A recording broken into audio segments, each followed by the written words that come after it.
स्वागत है PTC news ਵਿੱਚ ਸਾਰੇ ਦਰਸ਼ਕਾਂ ਦਾ। ਮੈਂ ਹਰਪ੍ਰੀਤ ਸਿੰਘ ਵਿਚਾਰ ਤਕਰਾਰ ਲੈ ਕੇ ਇੱਕ ਵਾਰ ਫਿਰ ਤੋਂ ਤੁਹਾਡੇ ਸਾਹਮਣੇ ਹਾਜ਼ਰ ਹਾਂ।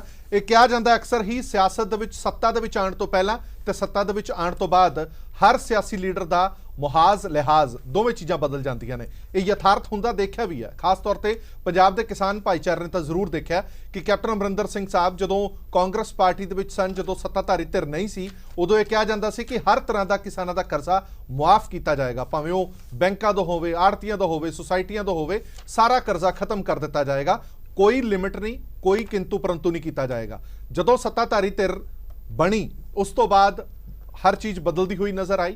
बड़े सारे चीज़ां उहदे विच ऐड ऑन हुंदियां गईयां, कदे 5 एकड़ की गल, कदे 2.5 एकड़ की गल, कदे 2 लाख का करजा, ये सारियां चीज़ां गिणदियां गईयां। और उस तो बाद सारे लोग ये कहण लगे कि कैप्टन साहब, पहले वाले कैप्टन साहब कित्थे ने। सब तो पहला तुहानूं एक बाइट सुणाने हैं। ये कैप्टन अमरिंदर सिंह साहब की वो बाइट है जदों कैप्टन अमरिंदर सिंह साहब सीएम नहीं सीगे, कांग्रेस पार्टी दे विच सीगे। और हुण तुसीं ये देख लो कि सीएम साहब ने क्या कीसी ते कर की रहे ने। किसी दी जमीन मैं बिकन नहीं देनी है, तुसीं अपने मन च बसा लो। हुण कोई जमीन नहीं बिकेगी।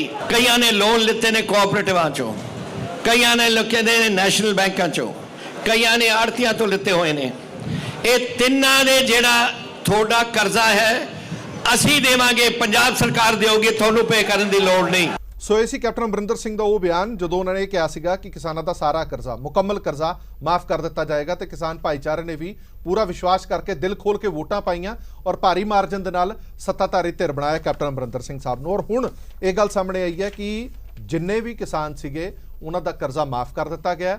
और सरकार की नज़र दे विच लगभग 6,12,000 के करीब किसान सी अजिहे जिन्हां ते करजा सीगा, क्योंकि जिहड़ी लिमिट इन्हां ने बनाई सी उस दे अधीन ये आंकड़े दे विच यही किसान फिट बैठते सी।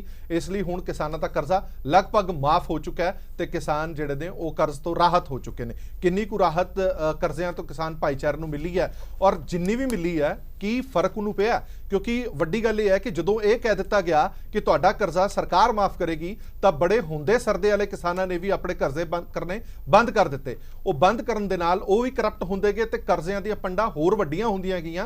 कर्जे ਦੀਆਂ पंडां ਵਿਆਜਾਂ ਦੇ ਨਾਲ ਲੱਗ के कई गुणा वध गईयां। हुण उन्हां किसानां दी सार कौन लेगा जिन्हां ने अपना ढिड घट के किसी तरह किश्त भरनी शुरू की, पर जदों पता लगे कि कैप्टन अमरिंदर ने किश्त भरनी है तो किश्तां भी बंद हो गईयां ते हुण वो बैंक करप्ट दे विचों घेरे दे विच आ गए ने। साडे नाल खास मेहमान जुड़े हुए हैं। सब तो पहले जाण पछाण कराने मेहर सिंह ठेरी साहब मौजूद ने, आगू ने BKU सिद्धूपुर दे, चरणजीत सिंह बराड़ साहब बुलार ने श्रोमणी अकाली दल दे, हरजीत सिंह ग्रेवाल साहब बुलार ने पंजाब BJP दे, इकबाल सिंह जी बुलार ने आम आदमी पार्टी दे, तरलोचन सिंह जी सीनियर पत्रकार ने। और वार-वार असीं दुहाई सरकार दे अगे भी पाते हैं और पार्टी कांग्रेस पार्टी के अगे भी पाते हैं, घट्टो घट्ट अपना कोई नुमाइंदा तो भेजो।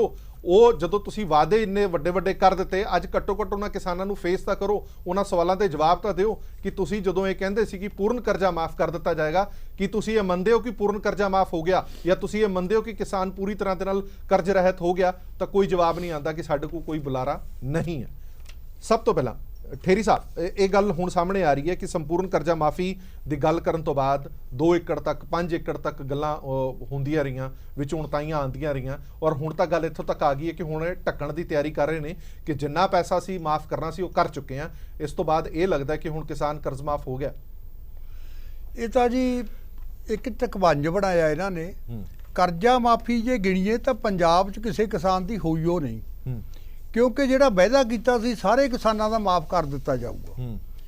इन्हां ने करिया, जिहड़ा करिया भी हैगा वो ले आंदा सोसाइटी से ही लिमिट करता सीमित कि सोसाइटी कोआपरेटिव का ही किया जाऊगा। पहला तो मैं हैरान है इन्हां दियां गल्लां ते कि 2 लाख का करजा 5 एकड़ तक, 5 एकड़ के किसान का कोआपरेटिव सोसाइटी दे विच 2 लाख का करजा ही हुंदा नहीं, क्योंकि वो वध तो वध 1,20,000 25,000 तो उत्ते सब्जी या गन्निया जे आम फसल है तो लख तो भी घट होता है। जदों किसी किसान ने 2 लाख लिया ही है नहीं तो वह 2 माफ कितों कर देते, वो मैच ही नहीं करती दोवें चीज़ां आपस। ये चीज़ां नहीं बारा करनियां। दूजा जिहड़ा वड्डा पॉइंट है कि कर्जा माफ जिहड़ा आम कहा जाता है कि 4500 करोड़ का कर्जा माफ हुण ताईं कीता गया है जी। ਜਿਹੜਾ ਕਿਸਾਨਾਂ ਨੂੰ ਵਿਆਜ ਪਿਆ ਉਹ ਤਾਂ 4500 ਕਰੋੜ ਨਾਲੋਂ ਕਿਤੇ ਵੱਧ ਪੈ ਚੁੱਕਿਆ, ਕਿਉਂਕਿ ਕਿਸਾਨ ਇਸ ਆਸ ਪਰ ਜੋ ਭਰ ਵੀ ਸਕਦੇ ਸੀ ਡਿਫਾਲਟਰ ਹੋ ਗਏ।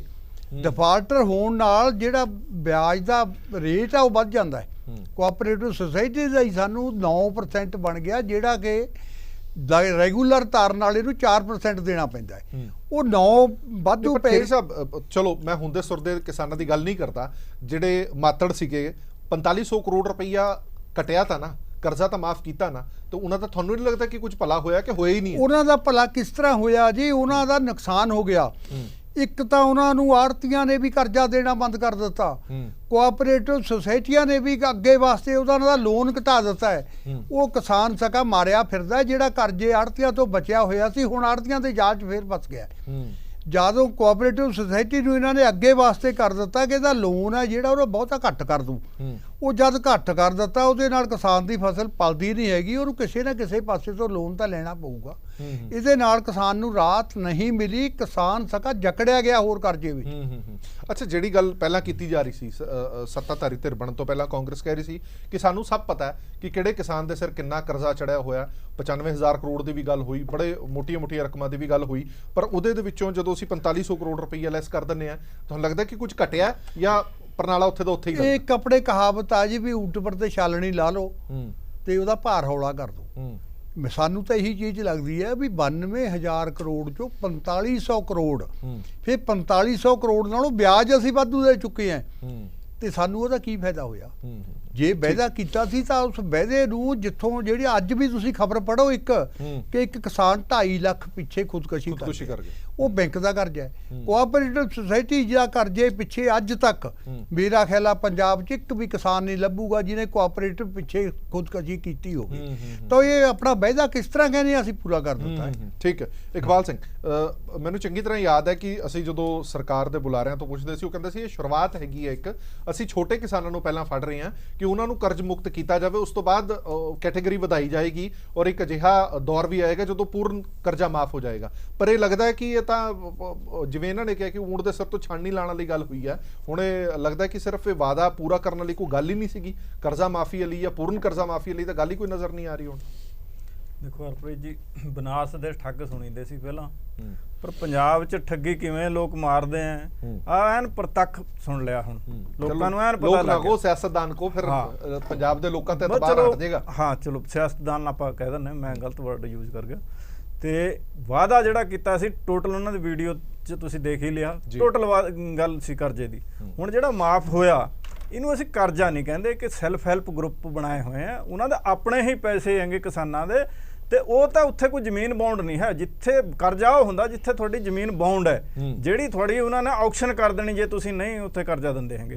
ਖਤਰਾ ਉਸ ਚੀਜ਼ ਦਾ ਹੁੰਦਾ ਸੁਸਾਇਟੀ ਦਾ, ਦੇ ਤੁਸੀਂ ਨਹੀਂ ਕਰਜ਼ ਭਰੋਗੇ ਨਾ, ਤੁਹਾਨੂੰ ਅਗਲੀ ਵਾਰ ਉਹਨਾਂ ਨੇ 6 ਮਹੀਨੇ ਬਾਅਦ ਨਹੀਂ ਦੇਣੇ ਪੈਸੇ। ਉੱਥੇ ਖਤਰਾ ਕੋਈ ਨਹੀਂ ਹੈਗਾ ਕਿਸਾਨ ਨੂੰ, ਖਤਰਾ ਉੱਥੇ ਜਿੱਥੇ ਤੁਹਾਡੀਆਂ ਮਤਲਬ ਫਰਦਾਂ ਬੌਂਡ ਪਿਆ, ਥੋੜੀ ਜ਼ਮੀਨ ਬੌਂਡ ਪਈ ਹੈ, ਜੇ ਉੱਥੇ ਨਹੀਂ ਤੁਸੀਂ ਕਿਸ਼ਤ ਦਿੰਦੇ ਉਹਨਾਂ ਨੇ ਥੋੜੀ ਆਕਸ਼ਨ ਕਰ ਦੇਣੀ ਆਉਣੇ ਪੌਣੇ ਦਾਮ 'ਚ, ਤੇ ਕਰਜ਼ਾ ਕੁਰਕੀ ਮਾਫ, ਇਹ ਕਿਹੜੇ ਕਿਹੜੇ ਸਲੋਗਨ ਦਿੱਤੇ ਸੀਗੇ। ਮਤਲਬ ਹੁਣ ਕੁਰਕ ਹੋ ਰਹੀਆਂ, ਹੁਣ ਸਰਕਾਰ ਬੋਲਦੀ ਵੀ ਨਹੀਂ ਹੈ ਵੀ ਕਿਉਂ ਕੁਰਕ ਕਿਉਂ ਹੋ ਰਹੀਆਂ ਹੈ, ਪਤਾ ਕਰਜ਼ਾ ਚੜ੍ਹਦਾ ਕਿਉਂ ਹੈ, ਇਹ ਲੋਲੀਪੌਪ ਦੰਨੇ ਕਿਉਂ ਹੈ, ਮੈਨੂੰ ਇਹ ਨਹੀਂ ਸਮਝ ਲੱਗਦੀ ਹੈ ਕਿ ਦੇਖੋ ਏਦਾਂ ਨਹੀਂ ਕਰਨਾ ਚਾਹੀਦਾ। ਇੱਕ ਆਪਣੀ ਇੱਕ ਸਿਆਸਤ ਚਮਕਾਉਣ ਵਾਸਤੇ ਦੋ ਗੱਲਾਂ ਨੇ, ਜਾਂ ਤਾਂ ਨੀਅਤ ਦੇ ਵਿੱਚ ਤੁਹਾਡੀ ਖੋਟ ਹੈਗੀ ਹੈ ਕਿ ਤੁਸੀਂ ਕਰਨਾ ਹੀ ਨਹੀਂ ਚਾਹੁੰਦੇ, ਜਾਂ ਤੁਹਾਡੇ ਕੋਲ ਆਰਥਿਕ ਵਸੀਲੇ ਐਵੇਂ ਦੇ ਹੈ ਹੀ ਨਹੀਂ ਹੈ ਕਿ ਤੁਸੀਂ ਕਰ ਹੀ ਨਹੀਂ ਸਕਦੇ। ਇਹ ਸਿਰਫ ਇੱਕ ਜੁਮਲਾ ਸੀਗਾ ਜਿਹੜਾ ਛੱਡ ਦਿੱਤਾ ਗਿਆ, ਆਰਥਿਕ ਵਸੀਲੇ ਤੁਹਾਡੇ ਕੋਲ ਅਜਿਹੇ ਨਹੀਂ ਹੈ ਕਿ ਤੁਸੀਂ ਪੂਰੇ ਦਾ ਪੂਰਾ ਕਰਜ਼ਾ ਮਾਫ ਕਰ ਸਕੋ। ਇਹ ਦੋਵੇਂ ਚੀਜ਼ਾਂ ਤੁਹਾਨੂੰ ਕੀ ਲੱਗਦਾ? ਦੇਖੋ ਪਹਿਲਾਂ ਤਾਂ ਜਦੋਂ ਵਾਅਦਾ ਕਰਦੇ ਨਾ ਆਰਥਿਕ ਦਾ ਆਪਾਂ ਨੂੰ ਪਹਿਲਾਂ ਆਪਣੇ ਪਤਾ ਹੋਣੀ ਚਾਹੀਦੀ ਵੀ ਜੋ ਅਸੀਂ ਵਾਅਦਾ ਕਰਦੇ ਹਾਂ ਕੀ ਅਸੀਂ ਕਰ ਪਾਉਂਗੇ। ਅੱਛਾ, ਦੂਜੀ ਗੱਲ ਆ ਜਾਂਦੀ ਹੈ ਜੇ ਤੁਸੀਂ ਕੋਸ਼ਿਸ਼ ਕਰੋ ਤਾਂ ਹੋ ਵੀ ਸਕਦਾ, ਉਹ ਕੋਸ਼ਿਸ਼ ਵੀ ਨਹੀਂ ਦਿਖਦੀ ਕਿਤੇ। ਤੁਸੀਂ ਰੈਵਨਿਊ ਵਧਾਓ, ਪੂਰਾ ਨਹੀਂ ਕਰੋਗੇ ਅੱਧ ਪਛੱਧ ਕੁਛ ਨਾ ਕੁਛ ਤਾਂ ਦਿਖੇ ਨਾ। ਹੁਣ ਜਿਵੇਂ 90,000 ਕਰੋੜ ਚੋਂ 4500 ਕਰੋੜ ਰੁਪਈਆ ਤੁਸੀਂ ਕਰਦੇ ਆ, ਕੀ ਇਹ ਤੁਸੀਂ ਇਹ ਗੱਲਾਂ ਨਾ ਕਰੋ। ਕਦੇ ਤੁਸੀਂ ਟੀਚਰਾਂ ਨਾਲ ਵਾਅਦੇ ਕਰਦੇ ਉਹਨਾਂ ਦੇ ਧਰਨਿਆਂ ਤੇ ਜਾ ਕੇ, ਮੇਰਾ ਮਾਲੀ ਜੀ ਇਹ ਤੋਂ ਵੱਧ ਟੀਚਰ ਨਾਲੋਂ ਤਨਖਾਹ ਵੱਧ ਲੈਂਦਾ, ਅੱਜ ਉਹ ਟੀਚਰ ਵੀ ਰੁਲਦੇ ਫਿਰਦੇ, ਕਿਸਾਨਾਂ ਨਾਲ ਵਾਅਦੇ ਕਰੇ ਉਹ ਵੀ ਰੁਲਦੇ ਫਿਰਦੇ। ਕਰਜ਼ੇ ਨੂੰ ਅਜੇ ਟੱਚ ਨਹੀਂ ਕੀਤਾ ਇਹਨਾਂ ਨੇ। ਆਹ ਸਿਰਫ ਸੁਸਾਇਟੀਆਂ ਦਾ ਇਹ ਲਿਮਟ ਹੁੰਦੀ ਹੈ, 6 ਮਹੀਨੇ ਬਾਅਦ ਅਦਲੀ ਬਦਲੀ ਹੁੰਦੀ, ਇਹ ਕਰਜ਼ਾ ਨਹੀਂ ਨਾ ਕਹੋ, ਇਹ ਤਾਂ ਸਿਰਫ ਸੈਲਫ ਹੈਲਪ ਗਰੁੱਪ ਵਾਂਗੂ ਕੰਮ ਕਰਦੀਆਂ। ਇਹਦੇ ਨਾਲ ਕਿਸਾਨਾਂ ਪਰ ਕੋਈ ਗਾਜ ਨਹੀਂ ਗਿਰਦੀ ਜੇ ਉਹ ਨਾ ਭਰਨ। ਇਸ ਕਰਕੇ ਜਿਹੜੇ ਕਿਸਾਨਾਂ ਨੂੰ ਬੈਂਕਾਂ ਨੇ ਕਰਿਆ ਵਾ ਨੋਟਿਸ ਲਾਏ, ਉਹਨਾਂ ਦੀ ਫੋਟੋਆਂ, ਉਹਨਾਂ ਦੀ ਬੇਇੱਜ਼ਤੀ ਹੋ ਰਹੀ ਹੈ, ਉਹ ਕਦ ਟੱਚ ਕਰੂਗੀ ਸਰਕਾਰ? ਗੱਲ ਤਾਂ ਇਹ, ਜਾਂ ਫਿਰ ਗਲਤੀ ਇਹਦੀ ਆਪਣੀ ਮਾਫੀ ਮੰਗਣ। ਬਰਾੜ ਸਾਹਿਬ, ਜਦੋਂ ਇਹ ਪਤਾ ਹੋਵੇ ਕਿ ਤੁਹਾਡੇ ਖੀਸੇ ਦੇ ਵਿੱਚ 50 ਪੈਸੇ ਔਰ ਵਾਅਦਾ ਤੁਸੀਂ 1.5 ਰੁਪਏ ਦਾ ਕਰ ਦਿੱਤਾ, ਫਿਰ ਤੁਹਾਡੇ ਕੋਲ ਆਪਸ਼ਨ ਕੁਝ ਰਹਿੰਦਾ ਨਹੀਂ ਹੈ। ਮੈਨੂੰ ਲੱਗਦਾ ਅਜਿਹੀ ਆਪਸ਼ਨ ਸਰਕਾਰ ਨੇ ਵੀ ਚੁਣਿਆ। ਦੇਖੋ ਇੱਕ ਗੱਲ ਹੈ ਕਿ ਜਿਵੇਂ ਸਭ ਤੋਂ ਵੱਡੀ ਠੱਗੀ ਪੰਜਾਬ ਦੇ ਲੋਕਾਂ ਨਾਲ ਹੋਈ ਹੈ ਔਰ ਚੌਤਰਫਾ ਹੋਈ ਹੈ। ਨੌਜਵਾਨ ਵੀ ਲੁੱਟਿਆ ਗਿਆ, ਗਰੀਬ ਵੀ ਲੁੱਟਿਆ ਗਿਆ, ਕਿਸਾਨ ਵੀ ਲੁੱਟਿਆ ਗਿਆ, ਕੋਈ ਪੰਜਾਬ ਦਾ ਲੋਕ ਬਚਿਆ ਨਹੀਂ ਹੈ ਜਿਸ ਕਿਸਮ ਦੇ ਵੱਡੇ ਵੱਡੇ ਵਾਅਦੇ ਤੇ ਲਾਰੇ ਜਿਹੜੇ ਆ ਦਿੱਤੇ ਗਏ। ਮੈਂ ਇੱਥੇ ਇੱਕ ਗੱਲ ਹੋਰ ਕਰੂੰਗਾ ਕਿ ਜਿਹੜੀਆਂ ਇਹ ਤਾਂ ਗੱਲਾਂ ਅਸੀਂ ਕਰੀ ਜਾਣੀਆਂ ਸਾਰਿਆਂ ਨੇ ਔਰ ਤੁਹਾਡੇ ਵੀ ਧਿਆਨ 'ਚ ਹੈਗੀਆਂ, ਲੋਕ ਵੀ ਜਾਣਦੇ ਆ, ਕਿਉਂਕਿ ਜੇ ਕਿਸੇ ਦਾ ਕਰਜ਼ਾ ਮਾਫ ਹੋਇਆ, ਕਿੰਨਾ ਹੋਇਆ ਤੇ ਕਿੰਨਾ ਉਹਨਾਂ ਦੇ ਘਰੇ ਪਹੁੰਚਿਆ ਸਭ ਨੂੰ ਪਤਾ, ਪੰਜਾਬ ਦੇ ਲੋਕਾਂ ਨੂੰ ਪਤਾ ਸ਼ਾਇਦ ਹੋਏਗਾ, ਮਤਲਬ ਆਸ ਤਾਂ ਬਹੁਤ ਵੱਡੀ ਜਗ੍ਹਾ ਤੀ, ਆਸ ਤਾਂ ਮੈਂ ਬੇਨਤੀਆਂ ਕਰਦੇ ਆ, ਪਰ ਸਭ ਤੋਂ ਵੱਡਾ ਇਹ ਅੰਕੜਾ ਹੀ ਮੈਨੂੰ ਲੱਗਦੀ ਗਲਤ ਪੇਸ਼ ਕਰੀ ਜਾਂਦੇ ਆ ਇਹਨਾਂ ਦੇ। ਸੁਨੀਲ ਜਾਖੜ ਸਾਹਿਬ ਉਦੋਂ ਮੈਂਬਰ ਪਾਰਲੀਮੈਂਟ ਸੀਗੇ ਦਿੱਲੀ ਦੇ ਵਿੱਚ, ਤਾਂ ਉਹਨਾਂ ਨੇ ਇੱਕ ਚਿੱਠੀ ਪੇਸ਼ ਕੀਤੀ ਸੀ ਜਿਹਦੇ 'ਚ ਲਿਖਿਆ ਸੀ ਅਸੀਂ 3400 ਕਰੋੜ ਮਾਫ ਕੀਤਾ 4,14,285 ਕਿਸਾਨਾਂ ਦਾ। ਹੁਣ ਜੇ ਉੱਥੇ ਚਿੱਠੀ ਦਿੰਦੇ ਆ ਇਹ 3400 ਕਰੋੜ ਦੀ, ਇੱਥੇ ਕਲੇਮ ਕਰਦੇ ਆ 4500 ਕਰੋੜ ਦਾ। ਅਸੀਂ ਆਰਟੀਆਈ ਪਾਈ ਹੈ ਕਿ ਸਾਨੂੰ ਦੱਸੋ ਤੁਸੀਂ ਨਾ ਕਿੰਨੇ ਕਿਸਾਨਾਂ ਦਾ ਕੀਤਾ ਤੇ ਕਿੰਨੀ ਅਮਾਉਂਟ ਪਾਸ ਕੀਤੀ ਹੈ, ਅੱਜ ਤੱਕ ਉਹ ਕੋਈ ਜਵਾਬ ਸਰਕਾਰ ਨੇ ਨਹੀਂ ਦਿੱਤਾ। ਇਸ ਕਰਕੇ ਮੈਨੂੰ ਤਾਂ ਇਹ ਲੱਗਦਾ ਕਿ ਫੰਕਸ਼ਨ ਕਰਕੇ ਅਖਬਾਰਾਂ ਦੇ ਵਿੱਚ ਵੱਡੇ ਇਸ਼ਤਿਹਾਰ ਦੇ ਕੇ ਲੋਕਾਂ ਨੂੰ ਲੁਭਾਇਆ ਜ਼ਿਆਦਾ ਜਾ ਰਿਹਾ ਤੇ ਪਹੁੰਚਿਆ ਹਰੇਕ ਪਿੰਡ 'ਚ ਪਤਾ ਹੋਊ ਕਿ ਕਿੰਨੇ ਕੁ ਬੰਦਿਆਂ ਨੂੰ ਕਿੰਨੇ ਪਹੁੰਚੇ ਹੈਗੇ ਆ। ਪਰ ਵੱਡੀ ਗੱਲ ਹੈਗੀ ਕਿ ਕੈਪਟਨ ਅਮਰਿੰਦਰ ਸਿੰਘ ਨੇ ਹਿੱਕ ਤੇ ਹੱਥ ਮਾਰ ਕੇ ਕਿਹਾ ਸੀ, ਕਿਉਂਕਿ ਜਦੋਂ ਜ਼ੋਰ ਨਾਲ ਬੋਲਦੇ ਨੇ ਤੇ ਪੰਜਾਬੀਆਂ ਨੂੰ ਇਹ ਲੱਗਦਾ ਸੀ ਕਿ ਬੰਦਾ ਸੱਚ ਬੋਲ ਰਿਹਾ, ਕਿ ਤੁਹਾਡਾ ਆੜਤੀਆਂ ਦਾ, ਤੁਹਾਡੇ ਬੈਂਕਾਂ ਦਾ, ਤੁਹਾਡਾ ਕੋਆਪਰੇਟਿਵ ਬੈਂਕਾਂ ਦਾ, ਸੋਸਾਇਟੀ ਸਾਰਾ ਕਰਜ਼ਾ ਮਾਫ ਕਰਾਂਗੇ। ਤੇ ਥੇੜੀ ਸਾਹਿਬ ਨੇ ਗੱਲ ਠੀਕ ਕਹੀ ਹੈ, ਉਹ 4 ਮਹੀਨੇ ਇਲੈਕਸ਼ਨ ਦੇ ਵਿੱਚ ਪਏ ਸੀ ਤੇ ਲੋਕਾਂ ਨੇ ਸਾਰੀਆਂ ਕਿਸ਼ਤਾਂ ਹੀ ਦੇਣੀਆਂ ਬੰਦ ਕਰਤੀਆਂ। ਅਸੀਂ ਸਾਰਿਆਂ ਨੇ ਮਿਲਣਾ ਦੀ ਵਿਆਜ ਵੱਧ ਪਵਾ ਲਿਆ, ਇਹ ਬੋਲਦਾ ਕੋਈ ਨਹੀਂ ਹੈ।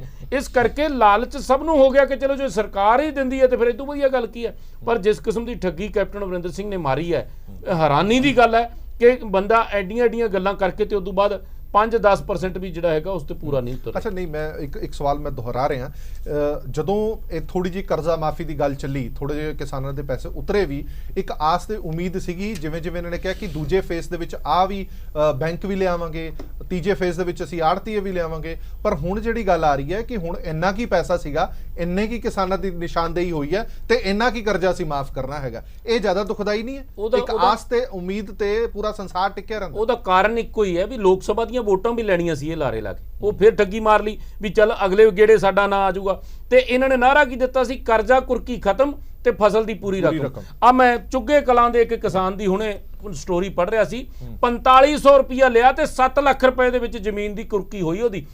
ਪਰਸੋਂ ਚੌਥੇ ਲੋਕਾਂ ਨੇ ਇਕੱਠੇ ਹੋ ਕੇ ਅਖੀਰ ਪਿੰਡ ਵਾਲਿਆਂ ਨੇ ਕਿਹਾ ਵੀ 1 ਲੱਖ ਰੁਪਏ 1,45,000 ਅਸੀਂ ਦੇ ਦਿੰਨੇ ਆ।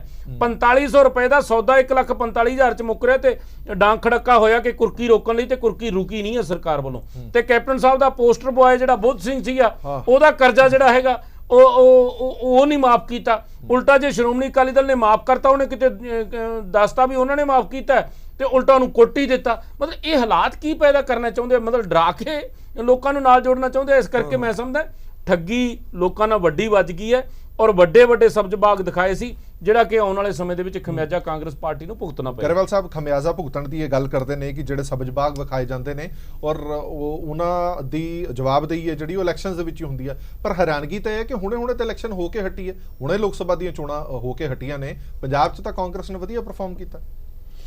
ਨਹੀਂ, ਜੋ ਪਰਫਾਰਮੈਂਸ ਵਿਧਾਨ ਸਭਾ ਦੀ ਸੀ ਉਹ ਹੁਣ ਨਹੀਂ ਸੀ, ਪਰ ਫਿਰ ਵੀ ਇੰਨੀ ਕਿ ਵੀ ਮਾੜੀ ਨਹੀਂ ਸੀਗੀ ਕਿ ਜੇ ਕਿਸਾਨਾਂ ਦਾ ਗੁੱਸਾ ਪੂਰੀ ਤਰ੍ਹਾਂ ਸੀਗਾ ਉਹਨਾਂ ਦੇ ਖਿਲਾਫ। ਤਾਂ ਇਹ ਗੁੱਸਾ ਤਾਂ ਹੁਣ ਆਏਗਾ ਜਦੋਂ ਹੁਣ ਉਹਨਾਂ ਨੂੰ ਕਹਿ ਦਿੱਤਾ ਨਾ, ਪਹਿਲਾਂ ਇਹਨਾਂ ਨੇ 11.5 ਲੱਖ ਆਇਡੈਂਟੀਫਾਈ ਕੀਤੇ ਸੀ ਤੇ ਹੁਣ 5 ਲੱਖ ਤੇ ਆ ਕੇ ਖੜੇ ਹੋ ਗਏ, ਔਰ ਉਹ ਵੀ ਪਤਾ ਨਹੀਂ ਉਹਦੇ ਚ ਕਿੰਨੀ ਸੱਚਾਈ ਆ, ਉਹ ਵੀ ਬਰਾਬਰ ਜਾਣਕਾਰੀ ਨਹੀਂ। ਦੂਸਰਾ ਕੀ ਹੈ, ਪੂਰੀ ਤਰ੍ਹਾਂ ਤਾਂ ਉਹਨਾਂ ਦਾ ਵੀ ਨਹੀਂ ਮਾਫ ਹੋਇਆ। ਹਾਂ, ਜਿਹੜੇ ਪ੍ਰਸ਼ਾਂਤ ਕਿਸ਼ੋਰ ਇਹਨਾਂ ਦੀ ਇਲੈਕਸ਼ਨ ਮੈਨੇਜਮੈਂਟ ਕਰਦੇ ਸੀ, ਉਹਨਾਂ ਨੂੰ ਵੀ ਸ਼ਰਮਿੰਦਗੀ ਹੋਈ ਬਾਅਦ ਚ ਕਿ ਵੀ ਮੇਰੀ ਕ੍ਰੈਡੀਬਿਲਿਟੀ ਖਰਾਬ ਹੋ ਰਹੀ। ਇਹਨਾਂ ਨੇ ਲੈਟਰ ਲਿਖਿਆ ਬਕਾਇਦਾ ਰਾਹੁਲ ਗਾਂਧੀ ਨੂੰ ਕਿ ਵੀ ਇਹ ਪੰਜਾਬ ਸਰਕਾਰ ਜਾਂ ਮੁੱਖ ਮੰਤਰੀ ਕੈਪਟਨ ਅਮਰਿੰਦਰ ਸਿੰਘ ਆਪਣੇ ਵਾਅਦੇ ਨਹੀਂ ਪੂਰੇ ਕਰ ਰਹੇ ਤੇ ਮੈਂ ਅੱਗੇ ਤੋਂ ਇਹਨਾਂ ਦਾ ਕੋਈ ਸਹਿਯੋਗ ਨਹੀਂ ਕਰਾਂਗਾ ਇਸ ਤਰ੍ਹਾਂ ਦਾ, ਕਿਉਂਕਿ ਇਹਦੇ ਨਾਲ ਮੇਰੇ ਵੀ ਕ੍ਰੈਡੀਬਿਲਿਟੀ ਖਰਾਬ ਹੁੰਦੀ ਹੈ। ਤਾਂ ਉਹ ਜਿਹੜੇ ਬੰਦੇ ਇਹਨਾਂ ਦੇ ਨਾਲ ਲੱਗੇ ਸੀ ਉਹਨਾਂ ਨੂੰ ਵੀ ਇਸ ਤਰ੍ਹਾਂ ਦੀ ਸ਼ਰਮਿੰਦਗੀ ਉਠਾਉਣੀ ਪੈ ਰਹੀ ਆ। ਔਰ ਦੂਜਾ ਜਿਹੜਾ ਇਹ ਕਹਿੰਦੇ ਆ ਕਿ ਇਹ ਤਾਂ ਜਿਹੜਾ ਇਹ ਕਰਜ਼ਾ ਮਾਫ ਕਰਨ ਦੀ ਗੱਲ ਕਰਦੇ ਆ, ਮੈਨੂੰ ਇਹਨਾਂ ਦੇ ਅੰਕੜੇ ਉਹ ਵੀ ਗਲਤ ਲੱਗਦੇ ਆ। ਉਹਦਾ ਕਾਰਨ ਕੀ ਆ, ਇਹ ਖੇਤੀ ਲਈ ਕਰਜ਼ ਹੁੰਦਾ ਜੋ ਕੋਆਪਰੇਟਿਵ ਦਾ ਹੁੰਦਾ, ਜੇ ਉਹ ਵਾਪਸ ਨਾ ਕਰੋ ਤਾਂ ਅੱਗੇ ਦੁਬਾਰਾ ਮਿਲਦਾ ਨਹੀਂ ਹੈ ਤੇ ਉਹ ਵਾਪਸ ਕਰਨਾ ਪੈਂਦਾ। ਤਾਂ ਇਸ ਕਰਕੇ ਮੈਨੂੰ ਲੱਗਦਾ ਹੈ ਕਿਤੇ ਨਾ ਕਿਤੇ ਇਹ ਅੰਕੜੇ ਵੀ ਗਲਤ ਨਿਕਲਣਗੇ ਜਿਹੜੇ ਇਹ ਕਹਿੰਦੇ ਆ ਕਿ ਅਸੀਂ ਇੰਨੇ 4500 ਕਰੋੜ ਦਾ ਕੀਤਾ। ਉਹਦੀ ਵੀ ਪੂਰੀ, ਜਿੱਦਾਂ ਚਰਨਜੀਤ ਜੀ ਨੇ ਦੱਸਿਆ, ਬਰਾੜ ਸਾਹਿਬ ਨੇ, ਕਿ ਜੇ ਆਰਟੀਆਈ ਪਾਈ ਹੈ ਤਾਂ ਉਹਦਾ ਜਵਾਬ ਦੇਣਾ ਚਾਹੀਦਾ ਸਰਕਾਰ ਨੂੰ, ਉਹ ਨਹੀਂ ਦੇ ਰਹੀ।